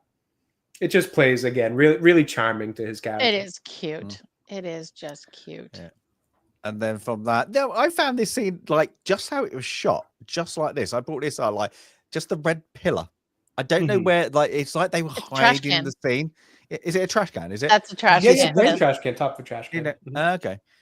Just a bit weird. It was just a bit weirdly shot. It's like I don't know if they didn't get permission or something, because it looks like they're at like a race course or like a dog like a greyhound race or something like that, because there's people, you know, it looks like they got betting slips on. But yeah, it's just a bit of a weird shot. I just thought they tried to hide so I kind of liked it. I kind of liked it a bit just because I thought it kind of tried to give that idea of like we're catching a candid moment type of thing, like you know, somebody, you know, obviously with the angle, but also because like he's technically taking money from a loan shark, so it's something that would be a little bit more secretive. You know, you maybe don't want that right on Front Street. I actually kind of liked it. I liked a lot of the things they did with the camera in this. Some of it's subtle and some of it's not mind blowing, but it's nice. It works really well. Yeah, I didn't mind like the focus. It was just like that right in front. I see what you mean. Looking at it in still shot now, I kind of see what you mean. It does takes up nearly 50% of the camera. Yeah, like, it is a weird thing to do. Bit of a weird, but yeah, I do like this scene. I think it's good. Like the lone shark, you know what we said earlier, is spot on, because he's like, it's even, here's the money, he puts it in his pocket. It's 500. You don't need to get it out now. And then they go to walk off, and he go, "You're in training." And he's the one who tells him, "Stop smoking. You know, you're in training now." Don't, you know, and he's trying to tell him, "Don't mess it up," like that. Yeah, really, in a way. It's the best supporting outside of Adrian. This is the most supportive character in Rocky's life, which is just bizarre, but it makes you like this character. But we don't see him in it. He's not in the other movies, is he? Oh, that I don't. Movies. I don't think so. No, I think he's one, and because he would be a good recurring character, like to come in to like if they changed it around, you know. But he died young. Did he? Okay. He passed away. So he was not in any of the other films, but he died in 1989 at age 52. Damn. He was very young. But you're right. He is the only one who's really, quote, in his corner. You know, in at least of the male characters, 100%. He's the only one in it just to support Rocky and wants nothing in return.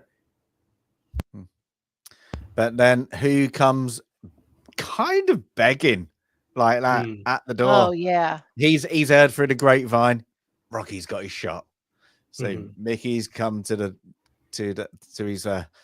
his squalor. So like it's awkward moment, like the between them, but it's needed. It makes you go, get the scene over done with.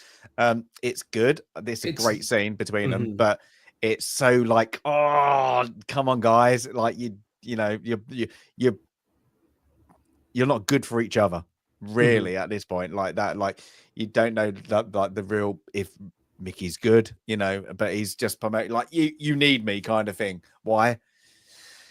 Because this is what's happened in the past, you know. And he wants his shot. Rocky's got his shot, you know. It's like, you know, Rocky's he's kind of pissed. He's just like, like when I wanted you there, you weren't there. And I think at this point you kind of realize that maybe Rocky's parents, you know, died a little bit younger than they should have, him going to, you know, being in the Catholic and going to the, you know, the boxing church, and then the boxing. This was his father figure. The trainer was his father figure, and then he just gave up on him. You know, I think that, you know, that resentment through Rocky is still there, and I think this scene plays it out quite well. No, I agree. I think this is a really tough scene in terms of one, seeing the way Mickey comes in with just that very like awkward and almost embarrassing kind of reliving his own failed history's path and all that. It just feels a little awkward, and you can kind of tell like the way Rocky's handling it. He knows exactly what Mickey's getting at the beginning of this. He knows this is just somebody who wants to ride the coattails of this experience I'm about to be on. So as Mickey's kind of just running through the history of his career, Rocky's not giving it much mind because he knows what the end result is. The end result is, you want to tell me I need a manager because why? You want to be the manager, not because you really think you're the best for me or you think I need this to be better. You just want to be it to help your own career. You've been here this whole time. You're only talking about yourself. You're not talking about me. what you've seen in me, why you know, nothing. It's all just a walk down memory lane for his own ego and telling Rocky that I'm the reason, I'm what you need to be, you know, the next great version of yourself. So that part alone is kind of like, oh, this is rough. This is awkward. But then you get to the really good acting by Sly, I think, with the outburst of, you were never there for me. Now you want to be here. Why? So you can, you know, all that stuff. He does it as he's walking. He's gone. He can't do it to his face. Which is like, that's what I think it's good, because he turns around. He's like, "You shouting at me?" It's kind of like, I like it because he's like, "Oh, you actually are." Yeah, and I just love the way they do that, because like if you've who hasn't been in that kind of spot before? You've been in like an emotional, heated argument with somebody very important to your life for something you feel like one of you is wrong, the other, and you do have that, like, once they leave conversation, that stuff that you say to yourself that you think only you're hearing and type of thing, although you may scream it too loud type of, you know, that scenario like in this. But yeah, there is that scenario where you kind of are the bigger person and you walk away from a heated argument, but then as soon as you think that person's out of earshot, you let all that emotion out. So I love the way he does that. And then hearing about what Sandy was just saying about his father in the beginning of the stream, I wonder if this has to be where he drew some inspiration of that, because I'm sure once he became an actor, his father came along to ride on some coattails and give the whole, you know, you wouldn't be here if it wasn't for me, that whole spiel. So knowing that now, you can feel where a lot of that probably came from emotion-wise. And I think this is his best acted portion of the movie. And I think he's really good throughout the entire movie. I don't think the movie calls for Oscar, you know, level type, once in a lifetime, once in a career performance, but I think he delivers a really strong performance throughout it. And I think in this scene, he's got a great set of acting chops here. I think so too. I think Mickey comes off, the word I would use is pathetic. Yeah, like when he pulls those little scraps out, those little newspaper scraps that are so torn, he's been carrying them around forever. You know, it's you know, hearkening back to my, you know, back in the day. Back in the day, I could have been you know. Oh, it's just so. No, I agree, and that's exactly why. Like, it's tough to watch. It's two different kinds of tough to watch. Watching him go through that, being Mickey, it's embarrassing. It's pathetic. You almost feel bad for how much he's clinging to these little scraps, literally scraps of his past. And then it gets tough because you're seeing Sly go on, or Rocky go on, this emotional trip down memory lane where, one, you can tell now knowing it, I can tell that probably has something to do with his real father, but also it probably has something to do with his character's father as well, like you guys laid out a few minutes ago. So then that just becomes a tough watch for the emotional side of it. You can just be like, damn, man, I feel your pain there. Going through life, a guy just looking for that father figure who was never there for you, you know, as a person who, I'm obviously a male. I grew up a young kid, a young boy, teenage boy, older, young 20s male, all that kind of stuff. I know how important it is to have those father figures, you know, being my own father and just other people, coaches, teachers, you know, uncles, grandfathers, all those things that help mold a young man into the adult man he'll be one day. I can't imagine, you know, not having those things. I was very fortunate in life. So to see characters like this, it always makes me think like, damn, man, I can only imagine how tough it must be to not have that kind of guidance. And his character just plays it so well. And it's another thing I love about his character is that he ends up such a good guy morally, even without all that influence in his life. Yes, they're all broken, right? Paulie's broken and Adrian's broken and Mickey's obviously broken. But Rocky figures it out. Rocky had, again, back to the self-awareness, back to the, okay, I got to do better. I can do more. And I agree. I love this scene. The next scene, however, he does. Yeah, runs after him. He runs after him. So we kind of have that, you know. He does run after him. So, and again, a very high sense of emotional intelligence. He knows what he just got off the back of having a meltdown himself, and he knows that was misplaced anger. I didn't mean most of that. That's me being pissed off. I need to make that right immediately. So again, just high level emotional awareness and intelligence. He does. And by the way, this scene, great scene for a number of reasons, but you know, there are a lot of places in again, Philadelphia, Baltimore, you know, these row houses, they're close together. These are the, you know, early, probably not, here I go into my architecture, early 1910s, probably 1900s, 1910s row houses where these all look alike. These are the cheap seats, as opposed to where you see the different styles kind of all clumped together on different blocks. No, these are all smushed together. They're small. The apartment he's in, and I'm sure this was accurate, but uncharacteristic. Okay, so very uncharacteristic for these row houses to have the kind of apartment that he had. So you see how Mickey climbed up the steps and Rocky's apartment or flat was on the top floor. Normally in these row houses, you might have had two. You might have had one on the top floor and one in the basement, and then the family lived in the middle. You wouldn't have multiple doors of multiple flats on one floor because look how small they are. They're narrow. Mhm. They There's do only actually one. say that there's a sign outside on when Adrian turns up, like room for rent. Room When for she rent. yeah. So I So think, it does make out there's multiple. yeah, I Yeah. didn't fit in these row houses. Mm.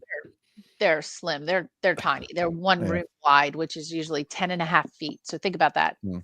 The standard size is 10.5 feet for these row houses. And there are some in Baltimore that are even more narrow. That's a London mansion these days in Yeah. Park Road. But they're but I Go do. for a I love million. the shot. Yeah.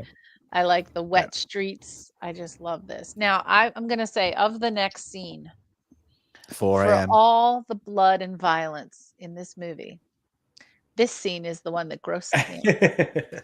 Oh, what that like when he wakes up, it's cold, it's 4 Breakfast a.m. He's back time. in training. The eggs. The eggs. Yeah. Gross. Jeez Just Louise. High protein. Let's go for it. Just Yeah. chug it down. Can't you scramble those puppies? It's still protein. Yeah, I Yeah, used to it's just just- crack two and stick them right in a protein shake mix and then blend it did all you? up Yeah. so you would never taste it, never notice it. And all that protein's still in there. But doing it like No, this see, is yeah. crazy. No, say like even when I was into full training, it was do something proper, get your carbs, get your protein, but cook a meal.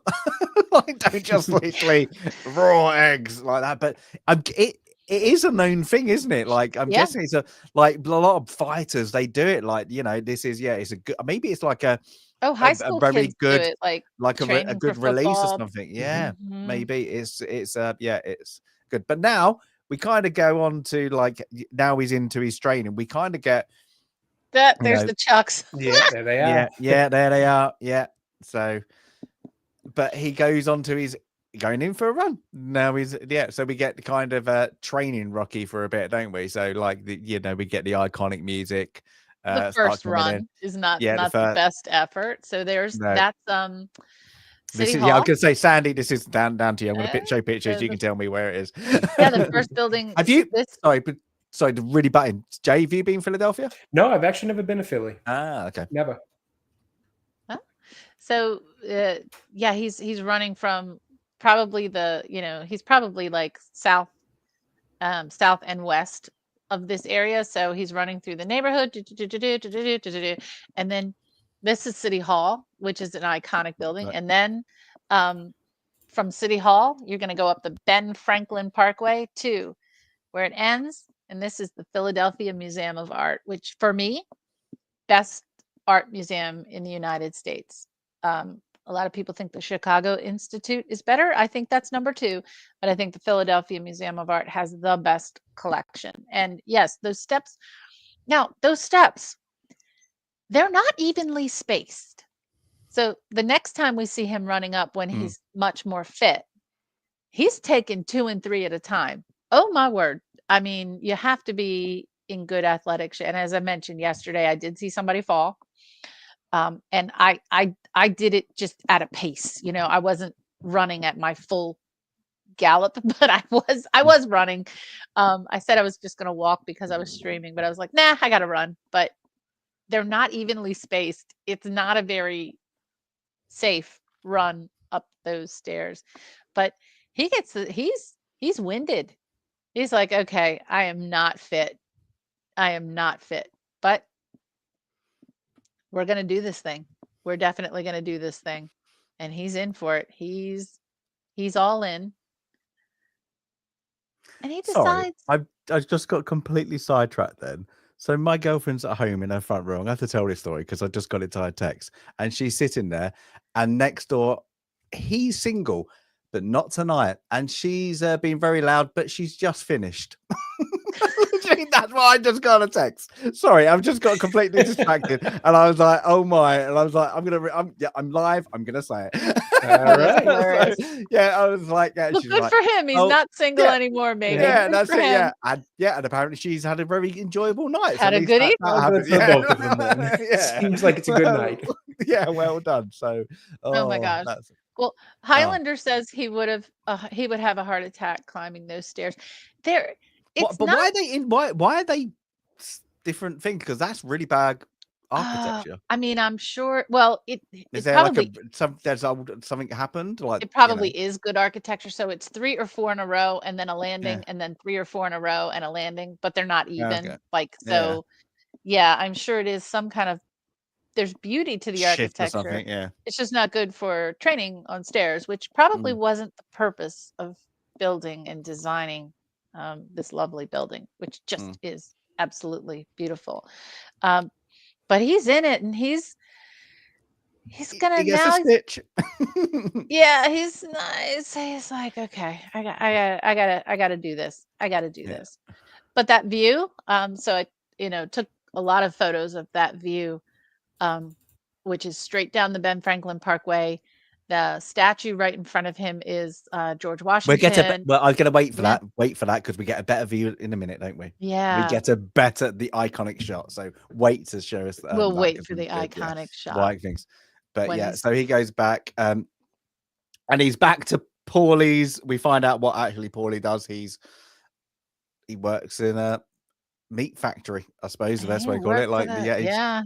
It's not even the where the slaughterhouse, or what you call it. It's literally he's there when they roll Chopping them 'em in, he chops them up and sends them out. And this is like, again, Paul is an arse, because now Paulie knows him and Adrian are getting on, and he just literally just throws shit in his face. Being like, absolutely honest, the best, he's horrid again, and yeah. He resents Adrian, so you can tell they don't have parents. Maybe their parents died when they were both very young, and Paulie was stuck with her. You kind of assume that, because he resents her, and maybe he resents her even more. Although he kept telling her to get out of the house, get out of the house. Maybe he now resents her more because she's happy, which is just yeah. She's essentially finding the life he's probably always wanted, which is somebody who likes you, somebody you like, relationship, that whole thing. Now he's probably just even more jealous and spiteful, and just Paulie as a whole. Just Paulie. But at a point, Rocky takes it, and then at a point he doesn't take anymore. And he's going to demonstrate to Paulie. Well, yeah, just a slight little reminder. Yeah. I like it because he does. Yeah, he does walk off. He bites his lip. He's like, no, I can, whatever he thinks of Paulie and like mates, he's like, I can still take you. And he just, he unleashes, doesn't he, really? And Paulie says, you broke the ribs, which is an important, really important point. You broke the ribs, because later we're going to find out where Apollo Creed has his soft spot. And good thing that Rocky is training this way. And his hands are, part of that is cow blood, but part of that is his blood. He's really banged up his hands, toughening up his hands. And he goes back to Adrian, and she's tending lovingly to his wounds. But yeah, she actually comes onto him, doesn't she? He's like, does, and he's like, nope, go on. No, I thought he looked a bit like, I think Sylvester Stallone had a cold at this point, because he looks a bit ill in these scenes. He looks like, I didn't know if it was part of the things that he came from the cold into it. I thought he was like the snizzles kind of like that. But yeah, she gets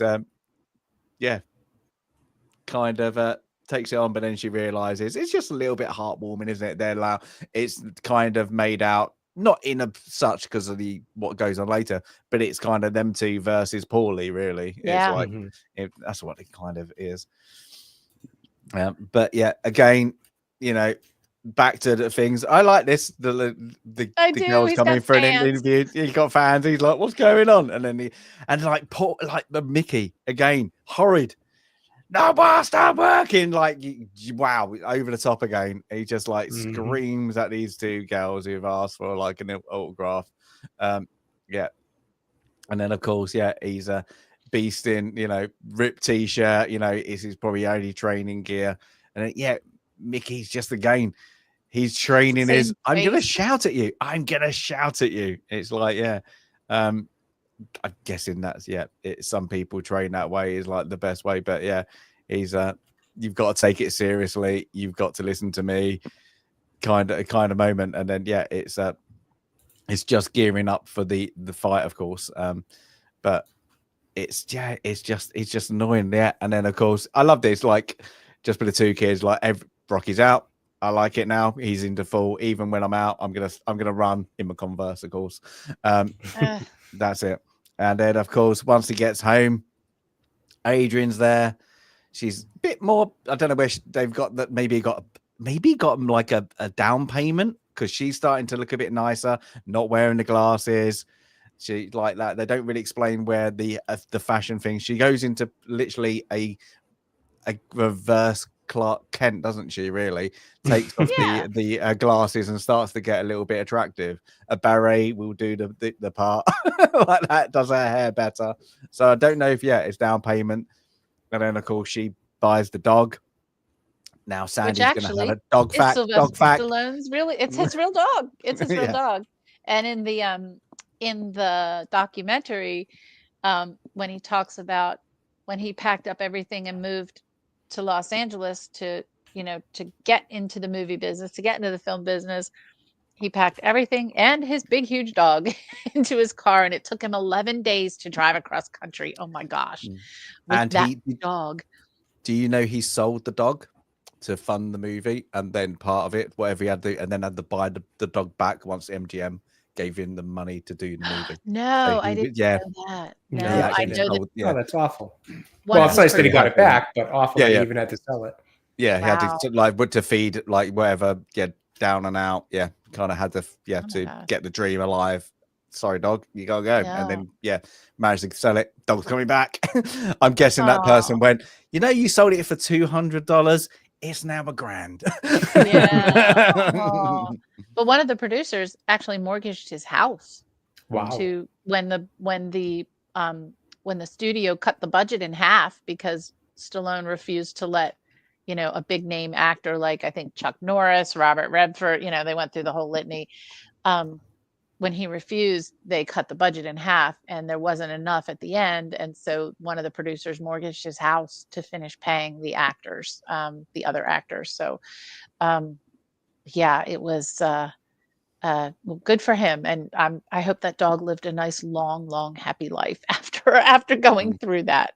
Oh, how traumatic for the puppy. But how how nice for her. She got him the dog. I mean, aw. But it goes. That's what I'm saying. There's a lot of sweetness, and then again, you go back to people taking advantage, and like this isn't. Paulie is trying. I guess he's trying to be like, I'm going to be your PA manager, and I think he does that. It tries to be that in later films. Well, he kind of does. He ends up with all the advertising sponsorships and stuff, and now he's like, pushes Rocky into doing a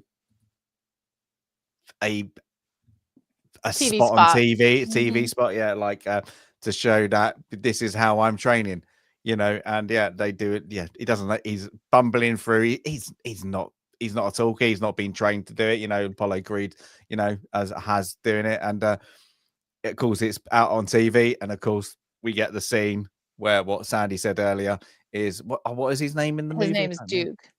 Duke is like watching it. He's like, then he gets what? I don't know. You need to take a look at this, boss. Apollo, and he's like, no, it's okay.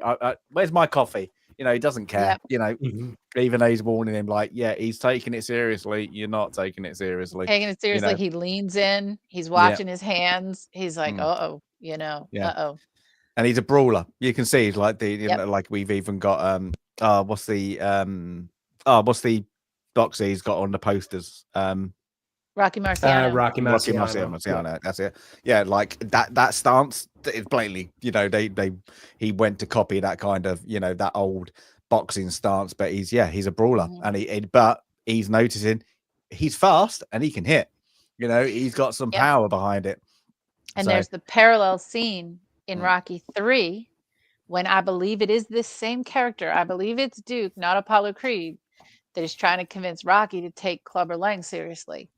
Because Clubber Lang is, he's training in his own basement, and you see him pulling himself up on ropes that he strung up on a beam in his house. And, and I think that that's a good parallel, because at the point where Rocky starts to enjoy the glitz and the glamour a little too much, like Apollo did, that you have this same realization, and then they do exactly the opposite in number 4. When he goes to Russia, and then he goes into like a farm and does exactly the same. So, but yeah, it's got to be a frightening scene. He's got cold, like just that, like take me seriously. He's got blood knuckles, as you said. He's probably a bit of both. He's cutting his hands on the animals, and it's all the plasma blood coming from their ribs as well. It's with things, but not as bad as raw eggs. I'm sorry, not as bad as raw eggs. But now it's Christmas. Oh Lord! So there's a lot going on here with Polly. Maybe Paulie. Christmas was also not a good time for the old family. I don't know, but wow, but he's in a mood. At home. Yeah, he's come back again drunk. But he comes back and they're watching. It's a nice little family unit now, like between them two. Cozy. They're just cozy. They're watching TV with the worst Christmas tree ever in the background. Aww. Better than no Christmas tree. A bad tree is better than no tree. Yeah. And then, of course, Paulie kicks out, and then I'm guessing this isn't, it's just a bat for survival. This isn't going to be used in any kind of sport. It isn't even a Louisville Slugger. I don't know what that is. It's like half a bat. That doesn't even look. It looks like it's made out of like fresh cut lumber. It doesn't even look like it's been finished like a baseball bat. Like Wonder Boy. I think that's to hurt people, not a baseball bat. That's the best thing. It's to do some damage. But yeah, he kind of he goes, doesn't he? He loses it. Like he's just completely jealous. Like he starts smashing up like the kind of mantelpiece pictures of the family, lights and everything. He just and this is the point where Adrian finally gets some balls. Gets her voice.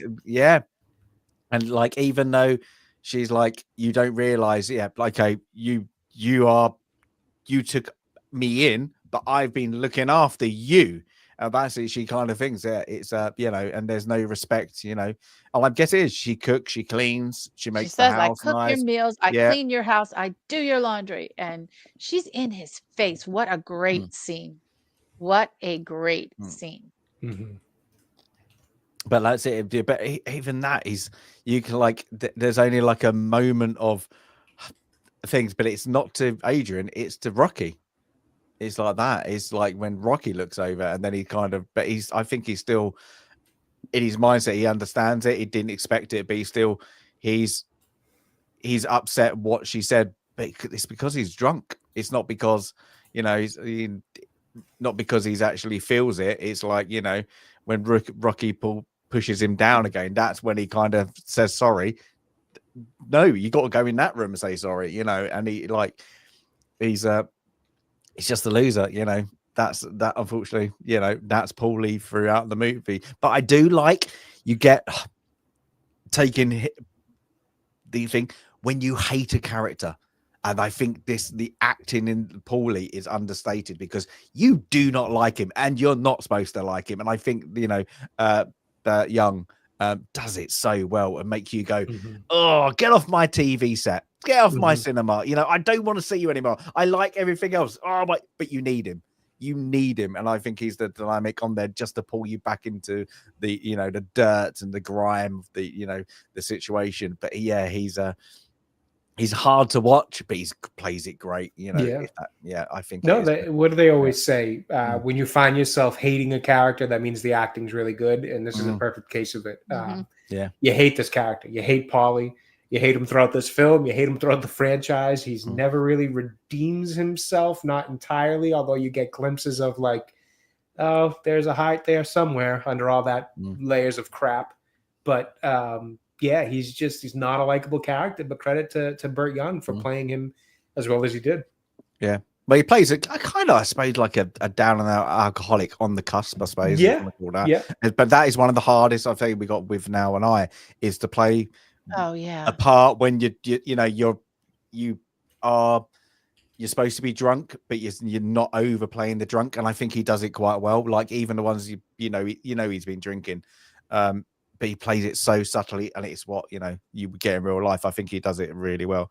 But I think so too. I didn't even think about it that way, so I'm glad you brought that up. And to your point, bringing up with Now and I, Richard E. Grant, I think he nails it because, and he explained how in order to play drunk well, you have to play as though you're drunk, pretending you're not drunk.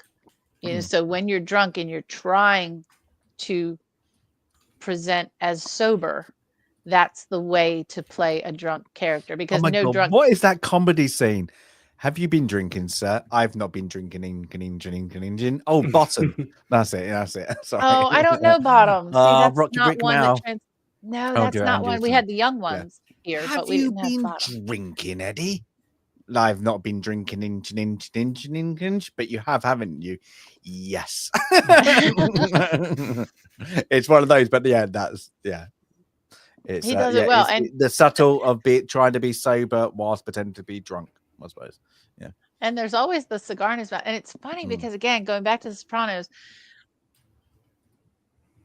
it's almost like the character in The Sopranos was Paulie as an old man. It's this, they took so much from this character, but made him actually lovable. Someone who had that kind of a hard life, and ended up being a soldier to the mafia, but also still had that cigar in his mouth just like that, but filmed 30 years later or 25 years later, what have you.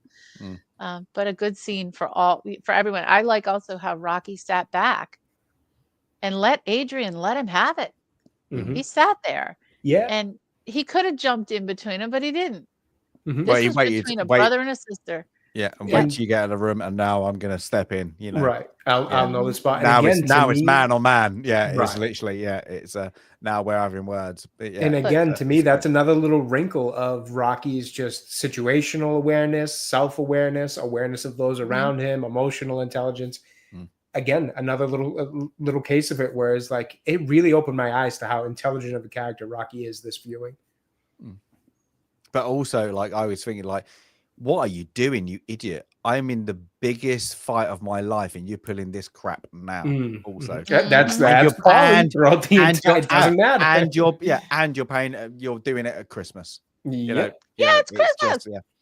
Well, you got to figure, and the happier times get, the more somebody is miserable as Paulie wants to bring you down from whatever happiness that you're on. So Christmas, big opportunity. This is Paulie's time to shine. He's going to bring you down to his level of misery. But yeah, so that's great scene. I love it. Like the intense scenes are really, really good. But then we get back into full training mode, back into Rocky sparring. Then of course I like this. The doctor comes over. Now I don't know if they played on this, because they say about his eye, if anybody noticed. And then in 5, that's why he has to retire, because of his eye. Oh, I didn't even catch that. So I only caught it now. On this watch, I was like, I wonder if they went back and said, because like this doctor's blatantly been paid off. It's just like you would think, like that, because like how many fights has Rocky done at this point? Like 64. Yeah, like that is ridiculous. Like a lot of them are pointless. Like crappy rounds. But that he's an old man in the game, really. But yeah, that he signs him off, and then of course he just goes into full. Again, it's not as elaborate as the other movies. I think the other movies do it better, but they had time to realize that people love these bits. It's like, I'm getting ready, like that. It's good. And of course he goes back out for a run. Was that Apollo's? Yeah, and that Okay. basically is the difference between the two. Yep. 100%. Definitely, Daryl. Yeah. And then, Definitely. of course, we got... Well, but back... wait. Before we go outside, Paulie shows up. Oh, And that's he's right. drunk, but he's kind of sort of trying to apologize, kind of sort of crawling back, and he's not going to say sorry. But there's just that unspoken, yeah, I know. You know, he just shows up. Paulie again. Paulie again, Paulie's like. just being Paulie. And now we're back and we're training, and it's different now. So the music starts. We get the music is amazing. This has got to be like top 5 montage in film history. Absolutely. Yeah, it has to be. Yeah, it Absolutely. has to be. Yeah. So even like this bit, like this is like, is it the next movie? Like when all the kids, is it, or the third? All the kids I thought that was was that second movie? Okay. Is it second? I can't remember exactly which one. Yeah. Again, you have to go, like, it makes you want to watch them. The chicken too? Is that the second one, or is that later on? Is that 4 when he's chasing No, that's the chicken? 4. No. 3. 3? Oh God, I'm getting all confused. I think it's 3 when he's chasing a chicken. Oh. I thought the chasing the chicken and the kids running behind him was the same movie, but I could be mistaken. What could be? But yeah, I can't remember. Before this, the first photo that you showed, so that is that's on the Delaware River, which separates Philadelphia and New Jersey. So across the water from here is New Jersey, and he's running from south of the Ben Franklin Bridge. It's a shipyard there, docks, those kind of things. All that is a little different now. Some parts of that area have been built up, and there are even some very fancy condos not too far from there, right on the water. So it's kind of a really, that's kind of the shishi area to be in Philadelphia. But it's interesting to see it here because it's definitely, the blue collar section here. And then the next photo you show. Sorry, I'm just gonna have to say something out of thing, because you've said this name a couple of times throughout our film, but Delaware, and I can't stop. Every time you say Delaware, I get taken into Wayne's World. Oh, because I get taken into Doctor Who. Oh my God! No, I get Delaware. It's like you know the scene. I'm like, they have to go through different cities in America. It's a state. It's Delaware. a state. But then they go Delaware. Yeah, we're in Delaware. Yeah, there's nothing in Delaware. Delaware's like, I love Delaware, but yeah, there's nothing in Delaware. Every time it's like Wayne's World, it brings me back. Yeah. Anyway, but then now, we get, as I said earlier, look, the flames and the bins. He's running through the Italian market where I was yesterday. So okay, it looks nicer now. Yeah, definitely looks much nicer. But look, the thing I saw on your video is how much power lines above. You still have the old overhead electrical power lines. Most cities do, because they're not buried. Even here, like I'm in the suburbs now, so all the power lines parallel the main streets and where the big trees also are. So every time we have a big storm, we lose power because trees are falling on those overhead lines. And no, they're not buried underground. Yep, same thing where I am. Everything's mostly, especially as you get out to the suburbs, almost everything's above ground. Yeah. Wow. I don't. That's mad, because all ours got like there's a Scotland, maybe some northern cities, they still have that, but it's gone now. It's all under, like all of it's like under. I wish they were like that. Like makes more sense. Power. Yeah. Like even our like fiber optics are all under. Everything's under. The that only thing we do. That actually depends. In the city, but they ran it about at the same time. They dug it up. They dug it up. Made all the the internet providers. You have to pay. Yeah, but do it at the same time. So everything's under. Yeah, the only thing you get is the old telephone lines that are still in it. Nobody uses. From British Telecom. Oh, wow. But otherwise, from that, they're gone. You don't. Yeah, well, they're still here. Rare. Yeah. I think it's also because it's just such an undertaking to put them underground. I can imagine. It's like, if they're still working, let's leave it as it is. Yeah. In Boston, it's all more underground, fiber optics underground, but up here in the suburbs, it's a lot more, all overhead. Yeah, when I just saw it on, I was like, oh, saw that, and then I saw your video. My and video. I was like, It's exactly the same. Exactly the same. 49 years later. This film is 49. I accidentally thought, and Jay and James know this, I accidentally thought that this film was 50 years old, not because I thought it was made in 1975, but because I thought this year was 2026 for a brief moment. My brain went to Age.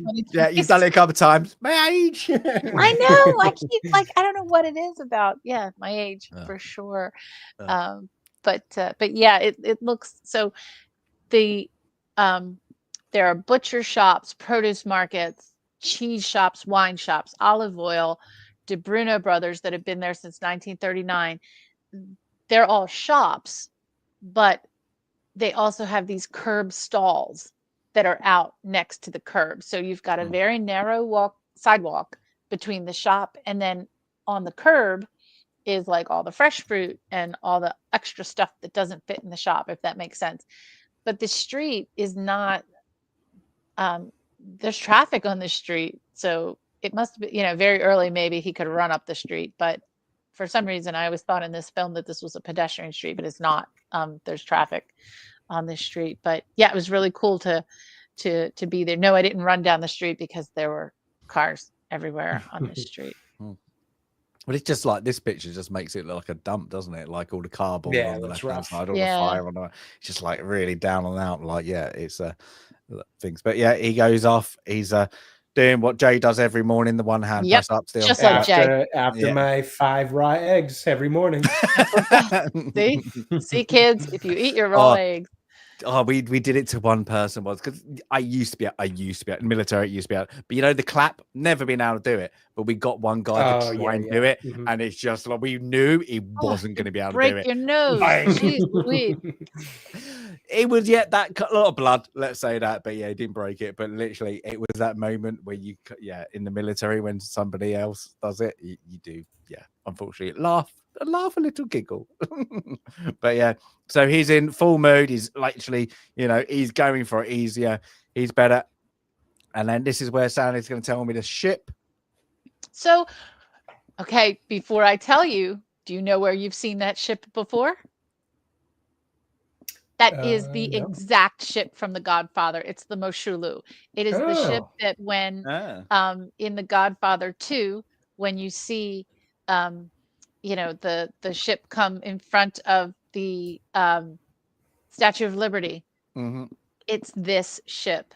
And I didn't realize until this viewing of Rocky that it was featured here, because I know I go by it. I go past it in Philadelphia every time I go to Philly because it's right there when you're driving north on I-95. You can't miss it. It's still there. And here it is. So yes, I wonder, I'm going to have to look this up. Daryl might look it up. If this ship is featured in any other films, because it is definitely featured in The Godfather and in Rocky. So just as background, how cool was that? Very. Yeah. When was it built? Like, it's an old sailboat, isn't it? Oh, I don't know. It's probably one of the early 1900s, which is a sailboat, but it's also steam. So it's a steam end sail. I was going to say, because it looks like it's got a flat bottom, like just by that, just like, yeah. A lot of the ships that brought the immigrants, late 1800s to early 1900s, were steam end sail. And I have the name of the ship where some of my ancestors came over on, which was the Die Freunde, which is the friend ship that they came over from Bremerhaven. And it's exactly like this because I have a picture of it, and it's sail plus steam. Can you imagine the smell? Oh my God. 3 weeks. That must have been, oh God, yeah, that must have been horrible. This would have made it in. And how many people? They would have crammed every person in there, money-wise. Yeah, then in lower decks, if it's raining, you got to be down with everybody else. Yeah, that ain't gonna be nice. But, screaming kids, everything. Still, what they went through to get here, and again, also, it was probably just here in the scene, but just a reminder, Rocky and all his neighbors in the Italian section of Philadelphia and all these other ethnic communities in these cities on the East Coast, that's where they come from. Their families came over here. He's probably second generation. They came in early, in the early 1900s, probably. But that's how these cities, these aren't the majority of the people weren't here for the revolution. They all came later. They all came later on boats just like this. So the next is probably one of the most, as we say, iconic scenes in movies. He's That. he's feeling good. You know, he knows, and you know he's but he's finally got up to the top as well. Yep. Like from the previous one, he's finally got there, and he's but, feeling good. And how a character in a movie got his own statue, it's sat there. That is mental. That is also by itself. That is like, what? You know, well, it's the art imitating life, imitating art, imitating life, right? It's the statue that's unveiled in a future movie that was for a movie, but became so iconic that it got its placement at the art museum, not just because that's where it was, but because it's considered a piece of art. You know, it's like, it's so meta. It's like, it's definitely the definition of meta. And now to the point where there's two of them now, which was quite a surprise yesterday to see two Rocky statues, one of them being donated by Sylvester Stallone because he had one made for him at his home. But that view, you know, so what you're seeing, you know, well, what you kind of see, he's blocking it, is the view straight from the top of the art museum. And you can kind of see, if you look at those slate stairs there, they're a little chunky. There's little bits missing out of there, still to this day. But now you're looking down the Benjamin Franklin Parkway, past the George Washington statue, all the way to some fountains at the end that I visited yesterday. But a great view any time of day, for sure. And everyone goes to that exact spot and puts their arms up in the air, whether they've run the steps or not, so that they can have that view. Interesting. Did you do it? Did you do it as well? Did you? Of course I did. But everyone takes a picture of their friends from the front. I'm realizing I would like my picture like that. You know, you should get your picture. Because the only one, you got that, I suppose. Yes. But yes. It's not so iconic. It's that shot's the iconic shot, I think. It really is. Yeah. It really is. Oh, such a great scene. But it is. You're thinking he's got a shot. You're thinking he might have a chance. And he goes back. Couple of just looking around. We find, he's been in, I'm guessing that's supposed to be Time magazine. Was it Tempo magazine? Which I'm thinking is what's that? The Latino version of Time, right? No, maybe. Maybe. And then he goes to the arena, and has a look around, so he sees Apollo there. He's in awe of the place. Turns look at around. That shot. That picture right there. Which one? The one of him. The one of. Okay.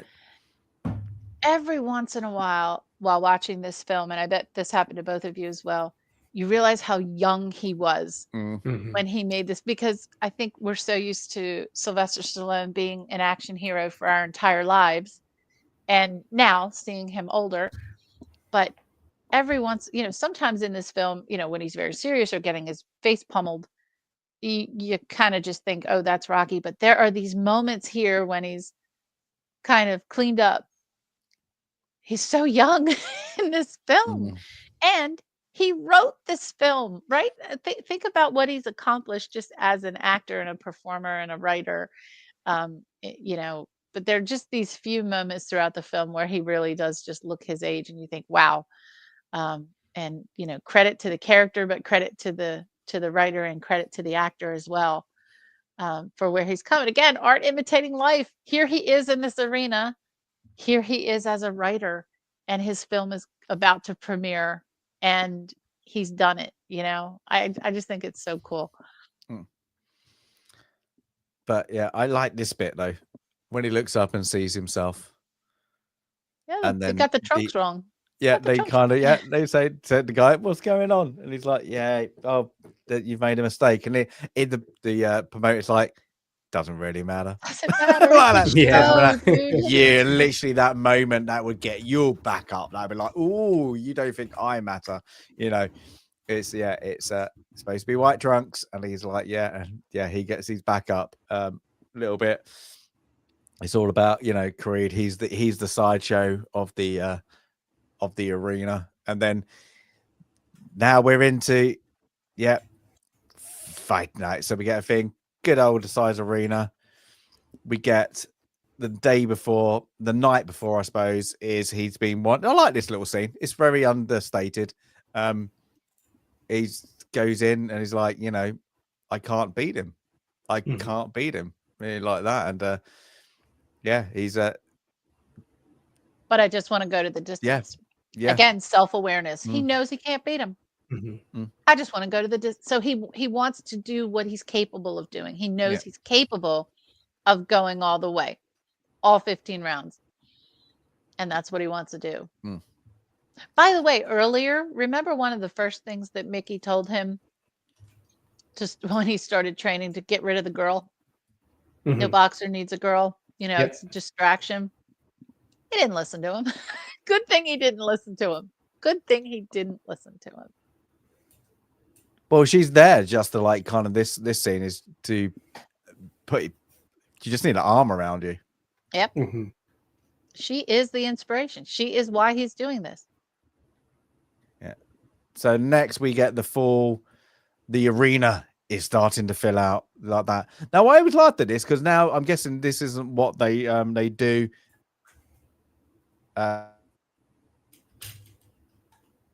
We've lost James. Yeah. I think we just lost your stasis. Oh, back. Yep, can hear you. Sorry, then I was going on. Like the judges, the judges section. They're like that. They're fully around, so they're fully around the whole section, aren't they? Like now it would be VIP, VIP, VIP, VIP, like the whole section. But they're like, look now, they're in. They can't even block. Right. I'm guessing that was actually the correct setup. I'm not too sure, but right. but everything. We've got all the stars. Everything's in USA mode where we got the celebrations are going on. It's now more of a celebration fight, I suppose. What's going on? We've got, of course, and we got everybody backstage again. So Adrian's there. We keep on flicking. She's looking at Rocky. She doesn't want to see him fight. No, she does not want to see him fight. And then we get Apollo's getting ready. We get Rocky concentrating, getting prepared, does his thing that he does in every movie, has his little pray just before, like that. So, he does his little thing, and then we kind of get into full commentary mode. I'm sure these commentators, like at least this one, I brought him up there. He's in every movie. I'm sure he's in one of the, or at least real a couple of commentators. I don't know. Maybe that's it. Yeah. And then, of course, Rocky's ready to go out, and he's been like the robe's too big. The robe's too big. But he's also got the worst sponsor. Shamrock Meats. Yeah, Shamrock's Meat. That I'm guessing is Paulie's. I don't think that we get to know exactly. But Paulie, and how funny, because the announcers announce it on TV. Say, hey, look, Shamrock Meat, and they say it just like a commercial. And I'm sure that got Paulie was getting what did he say? $3,000 for you. I don't know, but he comes out and goes, "Yeah, all I get is a robe." Yeah, it's a bit too big. That's it. Yeah, and it's and then of course we get George Washington. I'm guessing, and I think they even say it, don't they? Yeah, he's into it. He's again, he's playing patriotic he's a American. He's a showman. He's a capitalist. He's a showman, capitalist, businessman, but he also looks at this. I mean, and we see this throughout a few scenes.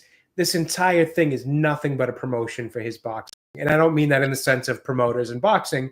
I mean more of it's just a publicity thing. This entire thing, ever since the other boxer got hurt to the point where he couldn't compete, this went from being an actual championship fight that was also a promotion for the bicentennial and all that to just, okay, let's just almost a step above a wrestling event where it's like, I know I'm in, it's still real because it's not scripted, but it might as well be given how, good of a boxer he is versus his opponent. This is just to give the people a show, so he's completely using it as that kind of platform, which and it doesn't even come off as like he's kind of an arrogant, jerk or anything. Like you understand it because like even Rocky understands it or like understands how it's being viewed. But he's like, is he talking to me? I think he's talking to you. It's like, I think he wants you. He's like, right.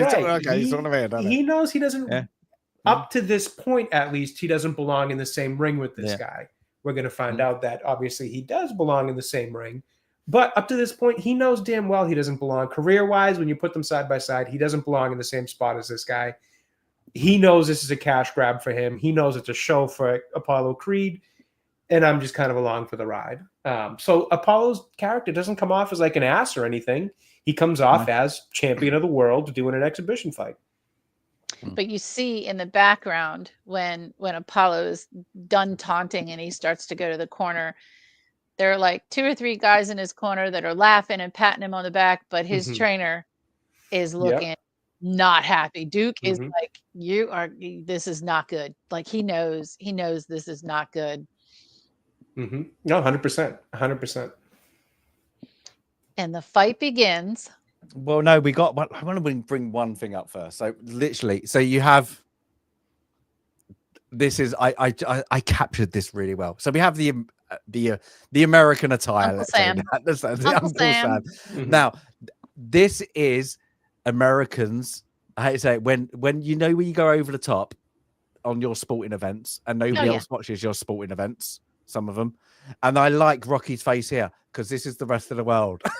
Like, what are they doing? What are they doing? Over the top. Over the top. Only happens every 100 years. I don't know, but no, I'm not about just anywhere. Probably, like, I know that's good. What's the Americans doing? They've gone over the top again. It's the American flash. It's that flashy, just over the top. I just captured it really well. We're American. We're gonna let you know we're America. yeah, exactly. Like we're here. The fun can start. What's he doing? What's he doing? Yeah, it is. Oh, we're here for the World Series. Who plays that? Yeah, no, yay! Not the whole world.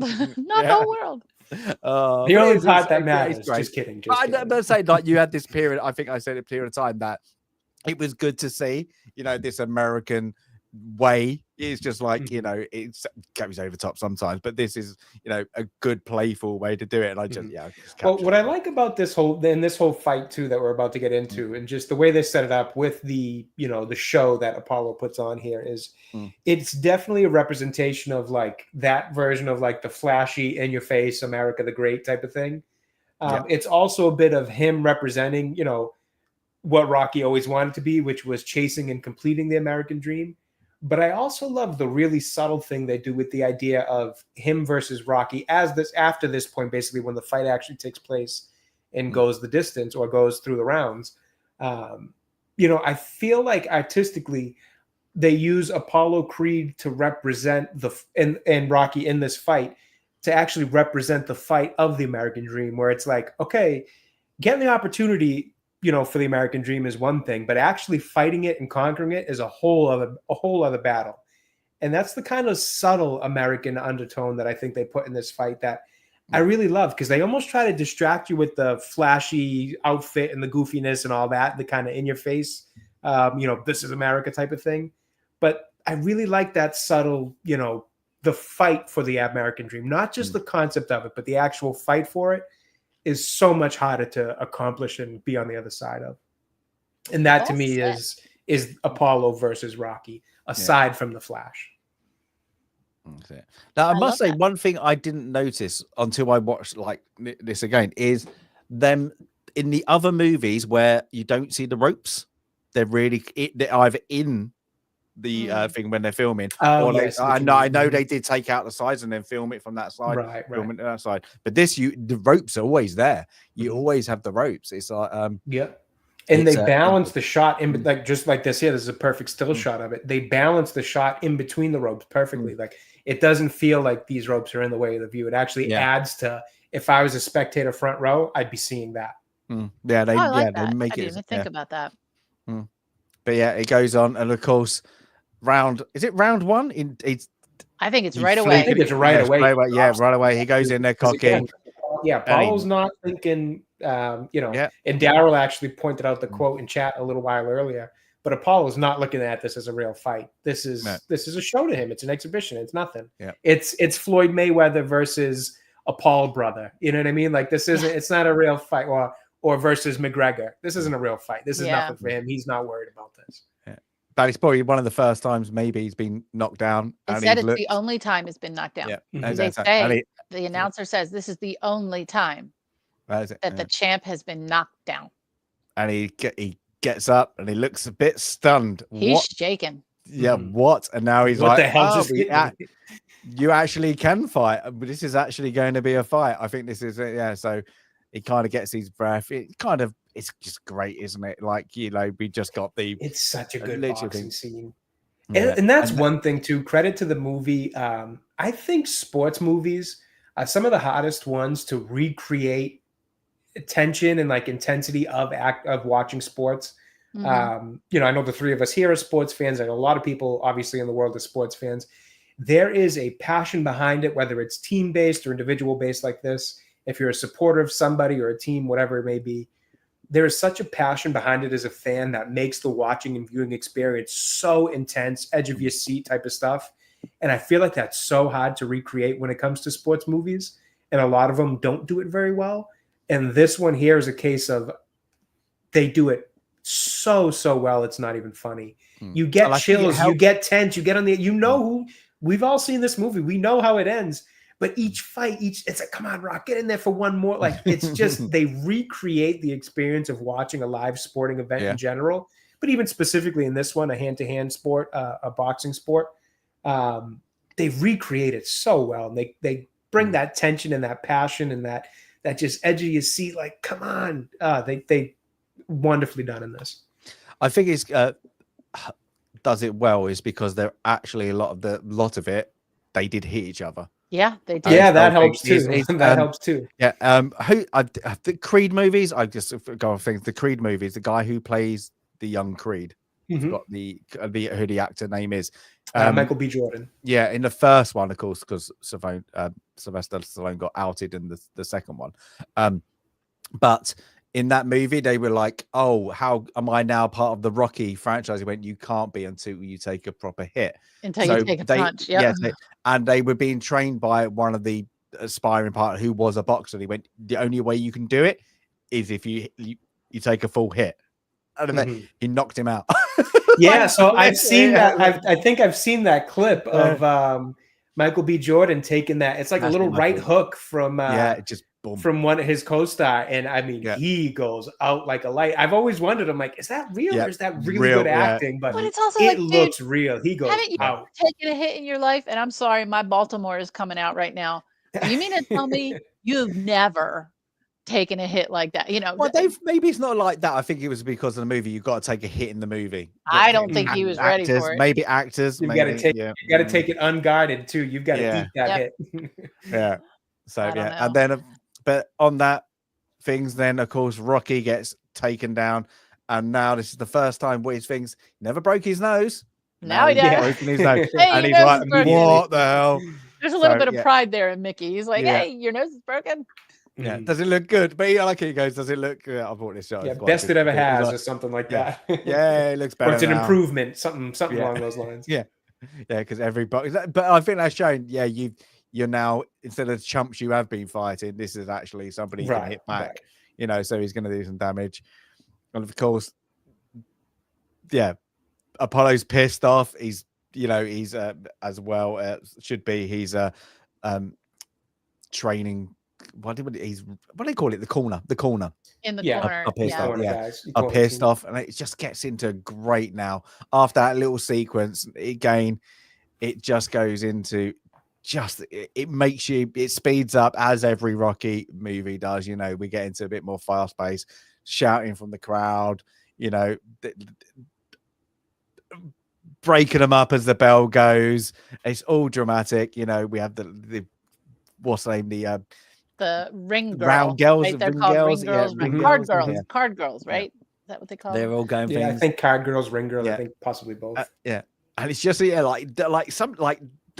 whoever was shooting it, they just caught. I don't know how long they did it, but you can tell the flinging back of the hair and all the hit. Some of them are you can see, you hit him.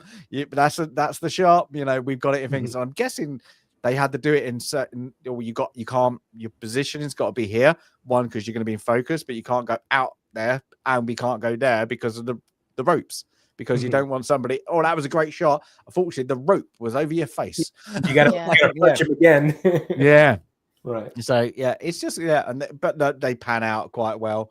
You also get some of the shots of the television coverage with people in the bars and the corner bars, and they're in there cheering for him. Everybody is behind the local lad, isn't he? So yeah, that's it. And of course, gets on, smacks him fat on his face, and then even Mickey like, don't get up. This is like they all think he's out, he's done. They think he's out, but he's cheering. Finally, this is number, must be round 11. Those, because 15 rounds now, isn't it? So yeah, 15 rounds. So they say this is round 14, isn't it? And of course, Adrian kind of, she comes out. She doesn't come out now. She's still in the background, so she can hear the noise, doesn't she? Her worried face. But then what happens? As Rocky does, and this is the moment you go, yes! He stands up, come on, like that, and it's and it just gets you every time. You're like, every single time. It does, and he knows where. He's still got his wits about him. He knows where Apollo's hurt. He's got to keep hitting Apollo in the ribs, and Apollo has to keep hitting him in the face, and that's what they're both gonna just keep battering and battering. But that's why he trained on that meat. He broke the ribs on the meat, and he's broken the ribs on Apollo Creed. And I think even at some point, maybe it's one of Apollo's trainers or somebody, maybe it's a commentator, makes the comment of Rocky's got some of the best body work you'll ever see. Is okay? It's coming up. He's got some of the best body work you'll ever see. Yeah, because it's when because they go, oh my, what is going? Like he's down like he's 40s. This guy is unstoppable. So they get back. Couple of things, and they go, have a bit of things, and this is where the bits where we get both sides. Cut me. What is? It's blatantly like a bit of squirty thing out that he doesn't do it that well. It's one of the worst bits. But yeah, he cuts him to things. He tells I'm all right, and this is where they go back. But he tells Mickey, you throw that towel and I'll kill you. Yeah, but I would say then the just before that. This is where Apollo's one says what he's you've broken your ribs. He's got some of the best body punches or whatever he's saying. So he's broke. So now well, Rocky can't see, and Apollo's broken his ribs. So that, and then of course, when the bell goes, they do not, he's going the distance for Rocky. He's got to go win or lose. If you stop this fight, I'll kill you. I'll kill you. I'll kill you. And then of course they go in for the last bout, and they're both drained out of it, taking some slugs, going like a bit at each other. Finally getting to a grip hold. You're not getting a rematch. One probably didn't want one. But so the bell goes, Havoc, great. Rocky's done what he wanted to do. He's gone the 15. And the music comes up. I think the music really helps in all these shots. It's like really the name of that song is The Final Bell. And that I like that song better than I like the theme, the actual Rocky theme. But this song, the da da da da da da, it is perfect as people are all running in. But what does he want? He wants Adrian. He doesn't get. So where's Adrian? Adrian! It's what it's all been about for him. Yeah, I'm not been on board. You got to feel sorry for anybody called Adrian after this film got released. Oh, for sure. Just because of this scene. Because you can guarantee like, Adrian! Oh God, thank you. It's like that. So he's just calling her out. She manages to get through security after even Paulie gets rejected. You're not coming up. But we have a split decision as well. So he's not so he's one of the judges at least. One of the judges, yep. Yeah. And then of course, whilst it's being read out, he's still in crying. He doesn't care. He just wants to see Adrian. And then she comes up. I love you. As that's being said, that they hug each other. And then you hear Apollo's, is still still world champion, and that is how it ends. I like the ending. I think it's quite I abrupt. love this ending. Great I love the ending. choice. I love the choice to not have it just be this fairy tale. He comes in underdog, beats the champion, blah blah blah. It almost would have been too cheesy. I love that the ending choice is, it's not always necessarily about being the best of the best. Sometimes it's just about your own specific journey, your path, and what you're able to accomplish as it pertains to you and your life. That matters most. You can't always be number one. Not everybody can be number one. This is more about how he was able to take himself from where he was at the beginning of the movie to where he is now. And at this point, he's gone from beaten, downtrodden, single guy, life not going great, career not going great, hard to make ends meet, to, finally accomplished something of worth in his career. He's got the girl that he loves, and he's even got a little money in his pocket. So it's a complete, status change from where he started to where he ended, but also just a great character journey as well. So I've always just adored that they chose not to have him win this fight, and it actually leaves off the way that it does.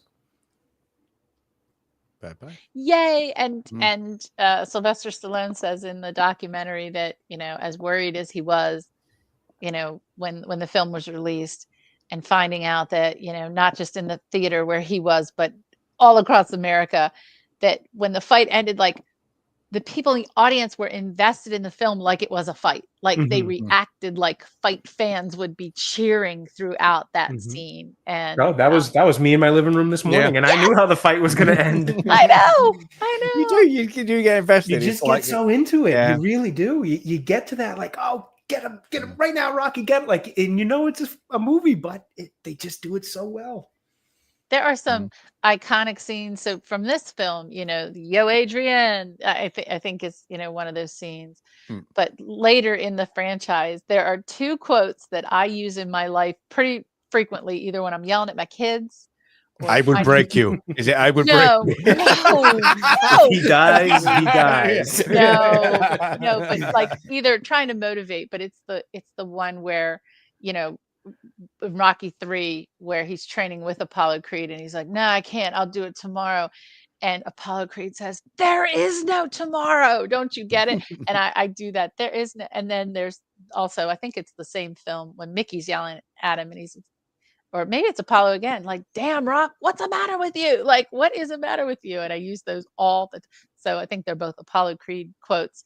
But just the way this character has been built and executed in this film, I absolutely love it. I hope those in Film Club and those who watch this video later can, really take the time to really enjoy the film and learn a little bit about it as well and how it came about, because I think that adds to the story.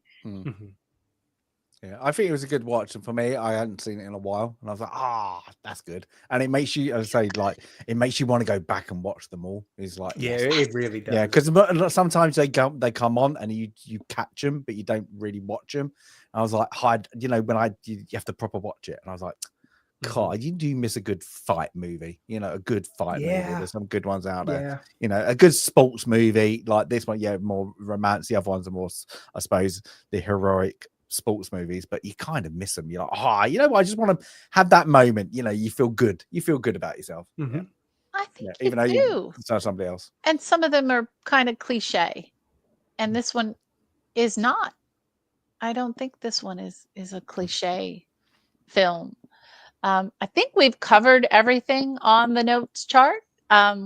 If you hadn't heard, this film was written by Sylvester Stallone. Again, as I got older, I learned that and was really impressed by that. And the documentary that we keep referring to is called Sly. So if you haven't watched that, definitely take a look at that documentary. It was released in 1976 and certainly played up on the bicentennial. And as I mentioned, it was filmed in Philadelphia, but also some scenes were filmed in New York. And that is my photo from yesterday, just yesterday, of the Italian market. And those curb stalls further up the street are on both sides of the street. But here it was the one brief moment where I could run out where there was no traffic to get a picture. It was really hard because there was constant traffic up and down the street there. but a really, really interesting to kind of walk through those neighborhoods and see how in a lot of respects it hasn't changed. It hasn't changed very much in 49 years. 49 years. So Not 50 yet. not 50 yet. But certainly next year, some theaters have already scheduled their in-theater runs, and I found that, and that also helped me to be confused yesterday when I couldn't remember if this was 40 or 49 or what year this was, because some theaters have already scheduled to have this playing on the big screen. So I hope one near me will be doing that, because this would be a great film to take my kids to, because they certainly have never seen it. Probably not even on television. I don't think it would be one that they would be interested in. Now, as far as what this film made, the budget was 1.1 million. It was cut from 2 million because the studio was trying to stand firm on not having Sylvester Stallone act in this film. I don't think we can imagine anyone else but Sylvester in this role. That would be about 6.75 million today, adjusted for inflation. It made money. It made 100 times its budget. Plus, it made 117 million back in 1976. That would be 781 million today, and that's just for this film. That does not include the franchise, which has made over $2 billion through the life of the entire Rocky franchise. It won the Oscar for Best Picture, Best Director, and Best Film Editing, and there were 7 other nominations. So to have 10 nominations was pretty significant, and those included Best Actor and Actress for Sylvester Stallone and Talia Shire, Best Supporting Actors for Burgess Meredith and Burt Young, Best Writing for Sylvester Stallone, Best Song by Bill Conti, and we haven't mentioned his name, but he is the composer of the Rocky theme and the entire film score for Rocky 1 and Rocky 2, as well as the final song, which is called The Final Bell, which is my favorite. And it also was nominated for Best Sound. And just a comment on, again, the art imitating life, imitating art.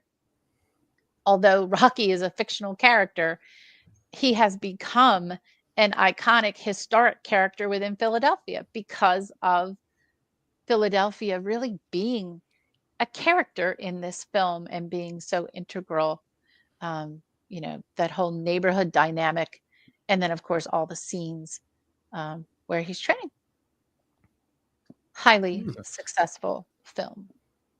Now, I just want to interject because it is breaking news. Oh, no. I just got another text message. They went there at round 2. It was I thought you were going to tell me someone's passed away. Well, good for them. Well, talk about going the distance. They're going the distance. They're round 2 now. So fair enough. Always good to find single people finding love. Nice. I always have to I have to keep reminding myself too that you're 5 hours ahead of me, because I'm like 6 p.m. That's an odd time for round 2. After okay, 11 p.m. there makes sense. 11 on a Saturday night. We'll let them have okay, it, all right, checks out, makes sense. Highlander. Obviously, they're not packing Easter baskets right now. Oh, yeah. My God, yeah.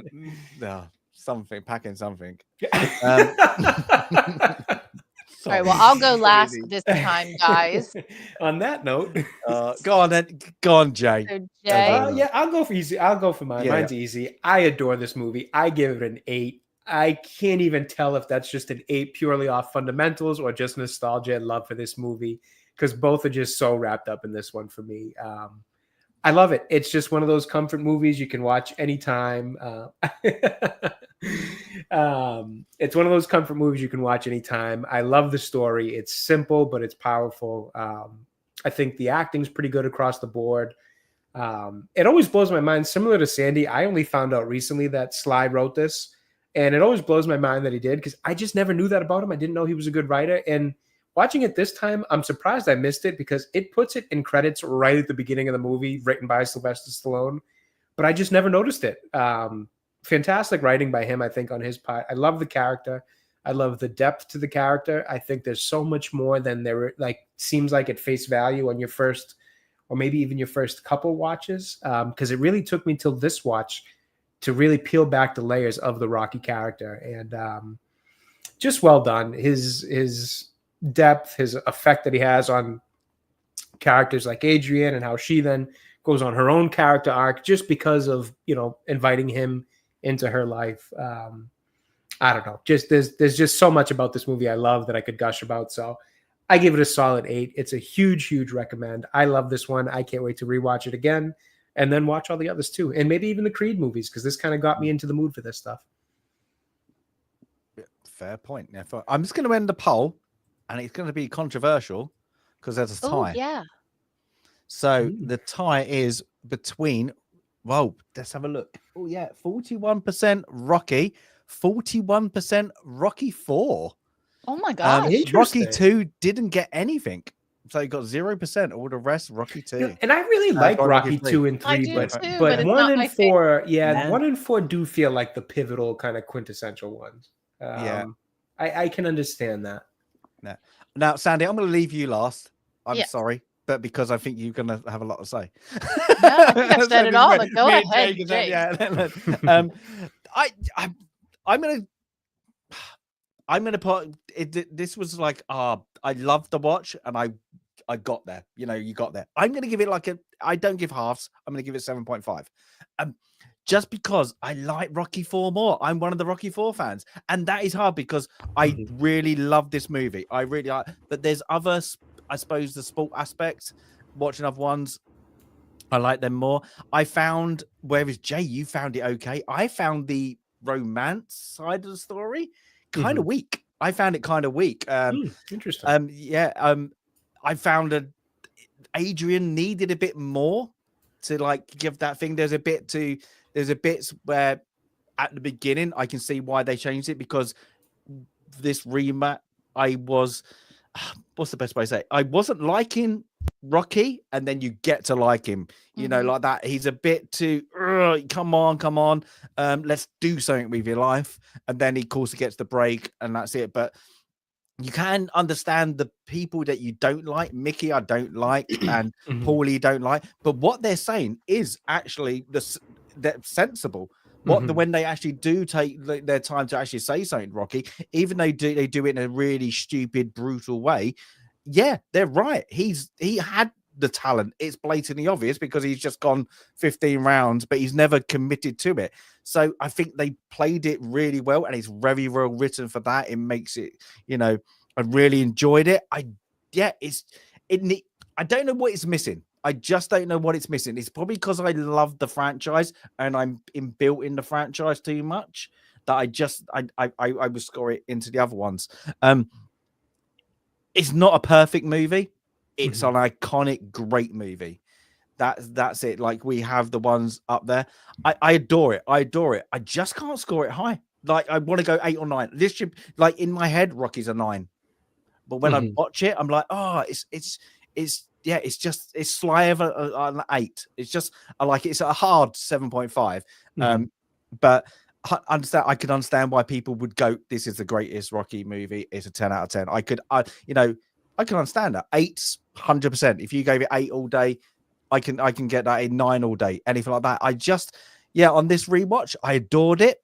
I was just missing something, and I just couldn't put my finger on it. And that was it. But yeah, I just love the acting's great on it. Like, you think Sly on it. Yeah, even with his speech impediment because of his birth defect. He plays it really well, and you go, this is your big moment. This is your thing. I can't remember. Good Will Hunting, exactly the same situation now. We know the character. We need to be the actors in it. I just need another dynamic in it, and I think it's missing more probably screen time from Apollo that you get in the next one, and of course the next two, and the ending. Spoiler, people. Because I really like Apollo. I think Apollo is a very intriguing story. They make him the kind of the flamboyant sideshow as the heavyweight of the world. But then you have Adrian, who doesn't really talk throughout the movie. She's very sidetracked because Rocky picks her up. But then the other two characters who have the most speaking time, you just don't like. Like we said, like the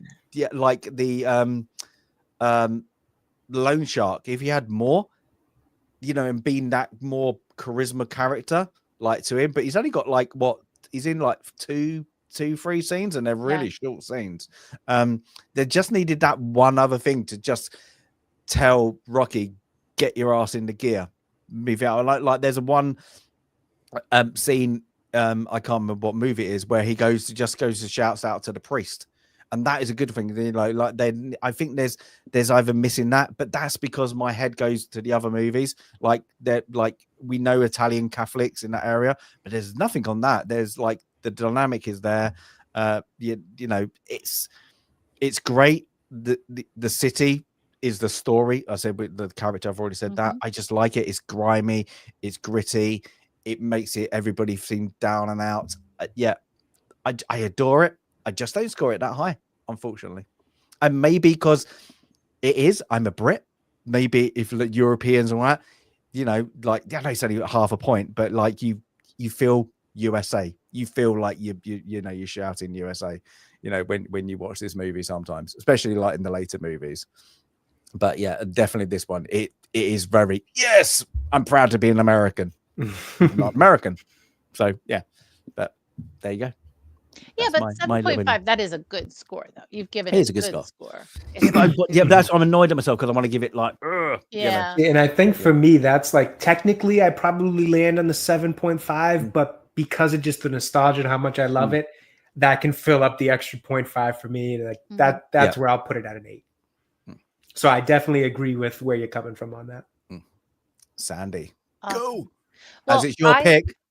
It is my pick, and I give it an 8. And for all the reasons that both of you have discussed, but also because learning about what went into making this film, it makes you appreciate it so much more compared to all the studio garbage that we just see churned out and just with no love and no sweat put into so much of the benign nonsense that we see today.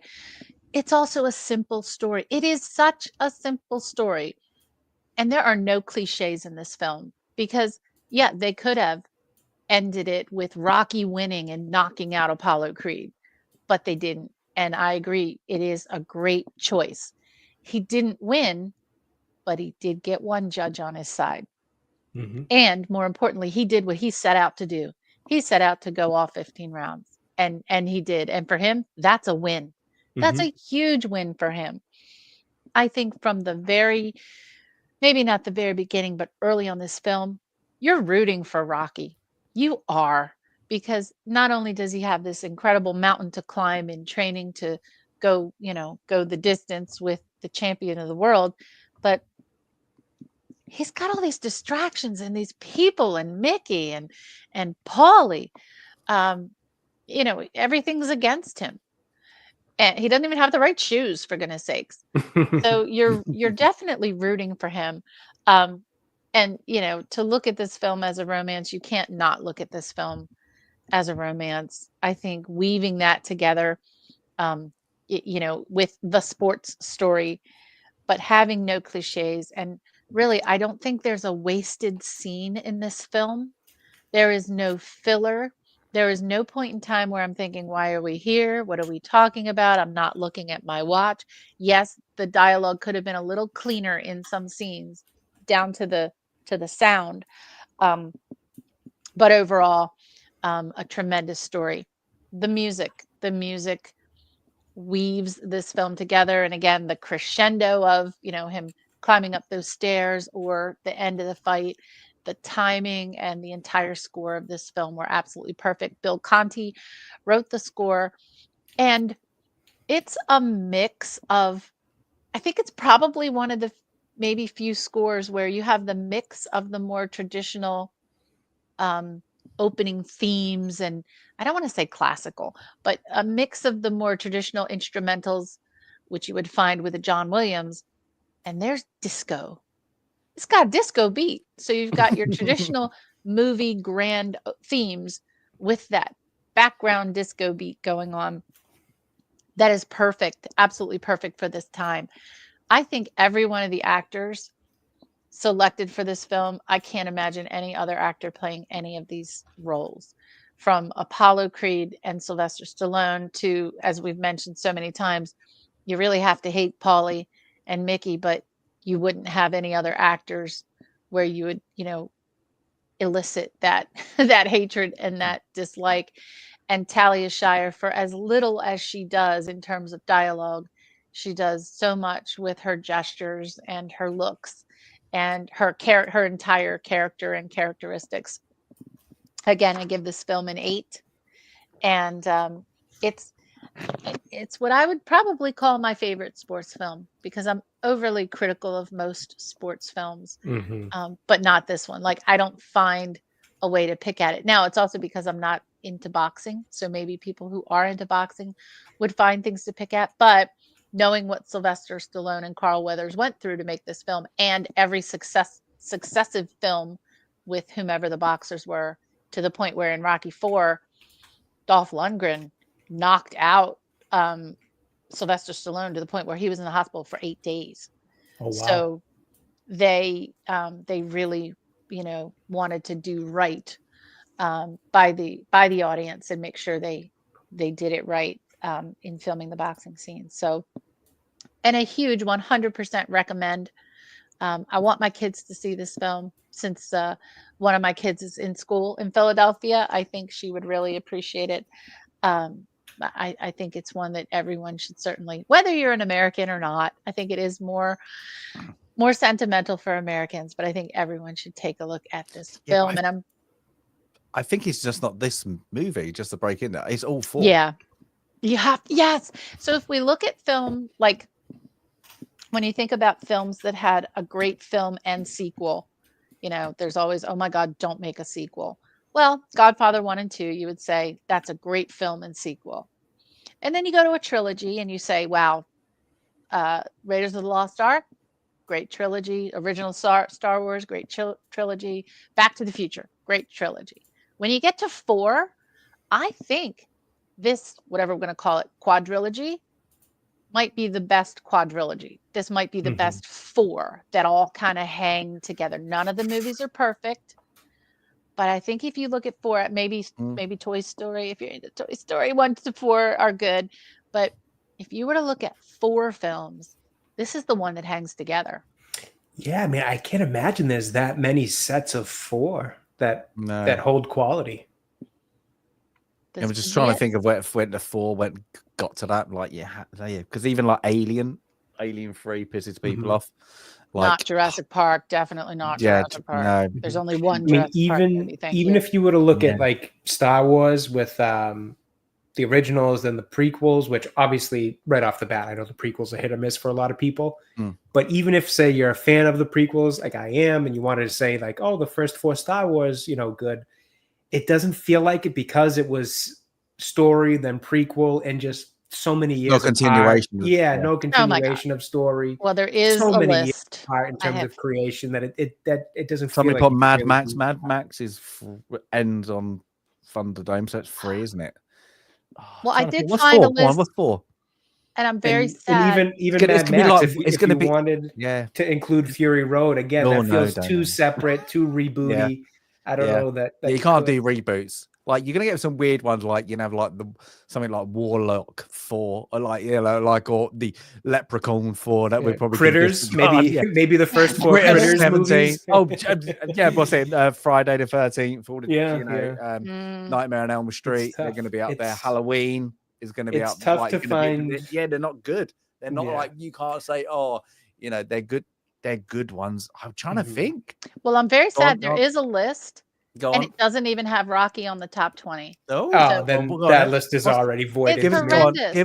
Give us the top 5. And this is IMDb. Okay. So, the top few are horrific, but The Evil Dead is their number 1 quadrilogy, followed by Night of the Living Dead. What? Hold it. It's only 3.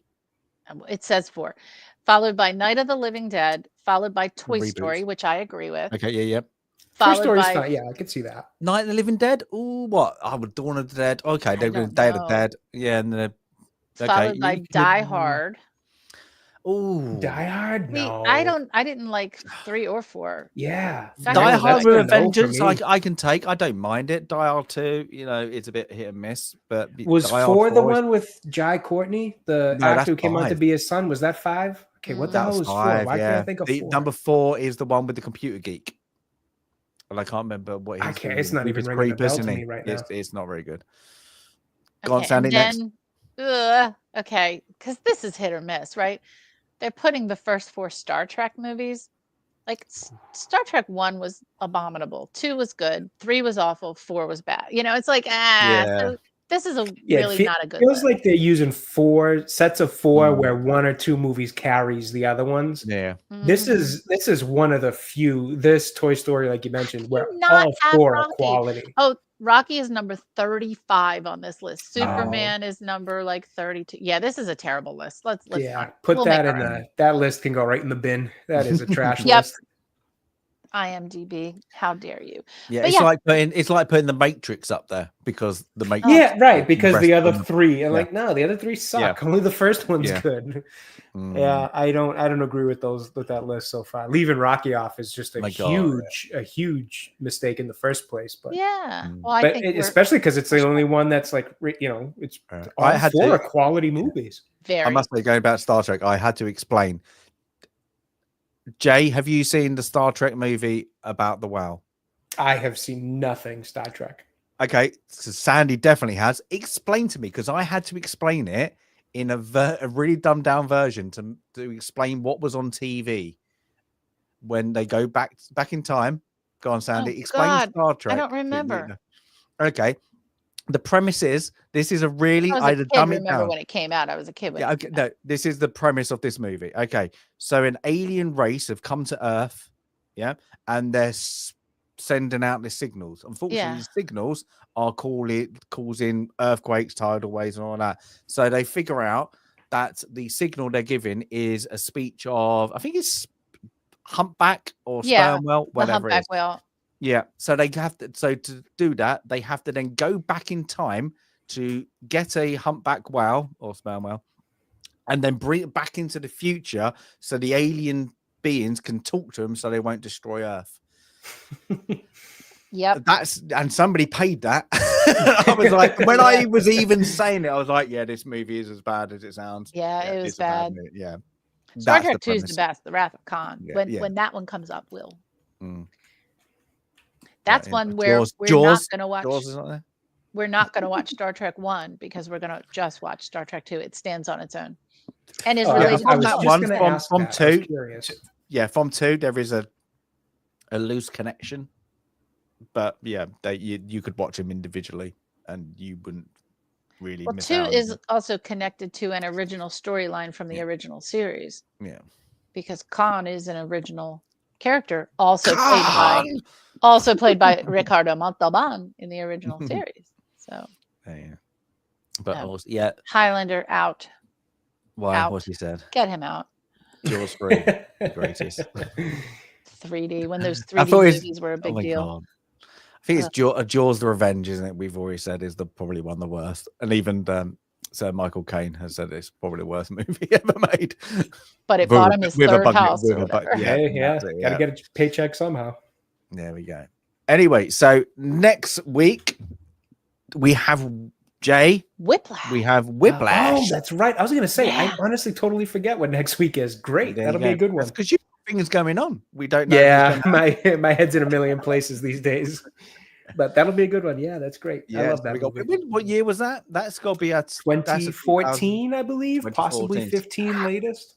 That has to be one of our newest. That has to be. It's either that or Sicario, which were both honestly could have been the same year or a year apart. Yeah. I think Sicario might have been 2015. So And I can't imagine us putting anything else on the list that's going to be later. I don't know what else we have. We'll have to see what we have on the list. But we did introduce. What did you put on the wheel, Sandy? You put on last. Oh, what did you put on? There was something we just added last week. And I can't remember. You're asking me to remember. You know my brain doesn't work. I have old lady brain. I quickly have a look. Let's look. Yeah, the second you say it, it's going to ring a bell, but now I can't remember. It was saying. It is. Oh, the Grand Budapest Hotel. Oh, yes, that's right. And I missed out one of my favorites, so I added it late the other day. Is Kind Hearts and Coronets. I've never So heard I've of it. added Oh that. my gosh, that's 301 films we have on this list. Oh, I had to add it. And by the way, And we started with what, 275? So Yeah. somehow we've we've done 35, but we've added about 26. So yeah, we're kind of making a dent. The thing not is, really. We're not really. We go, oh, we forgot that movie. Oh, that's Yeah. it. Like Spider-Man, we didn't put Spider-Man on, so Spider-Man went on. So yeah, But they're it's never like that. recent movies. I have a feeling this is going No. to be this list is almost like a living organism. It's going to change a lot as time goes on. Yeah, It might that's never it. get too small. But on that, I'm going to put down. We've not had a Western. I'm going to put down. We've still not. we had a have Western. not. We have not. No, so I'm hoping for the Unforgiven. I'm going to Oh, that'd be Unforgiven. so That'd be a good. great one. Sandy, what you hoping for? Anything? Yeah, I'll go for a Western, or I'm always up for Crouching Tiger, Hidden Dragon. But yeah, Western would be great. And Jay, you looking for something baby related to help you out? No, I think I'm going to have. lady. I think I'm going to have my fair share of baby focus in a couple weeks. So I will go with not random choice, but a kind of different choice of last one on, next one up. Let's see Grand Budapest Hotel come up. No, okay, yeah, there we go. Let's see, that'd be good. Yeah, it's going to be, but this one we might have to reschedule. This one, I think next week we'll be okay. This one we might have to. So there might be a special. Good chance. Next week I'm out. I'm out of town next week, so yeah, we might have a problem next week. Well, okay, we're sorted out. We're sorted out, chat. So chat, we're gonna have a little bit of mix and match, but we're gonna have to think. But we got these in, so at least next will be Whiplash on the things unless we do a special, and then depending on Jay's wife, really, and the wee one. Yeah, and the depending when he wants to grace us with his presence, we're not sure yet. Okay, let's do this then. 5, 4, 3, 2, 1, go.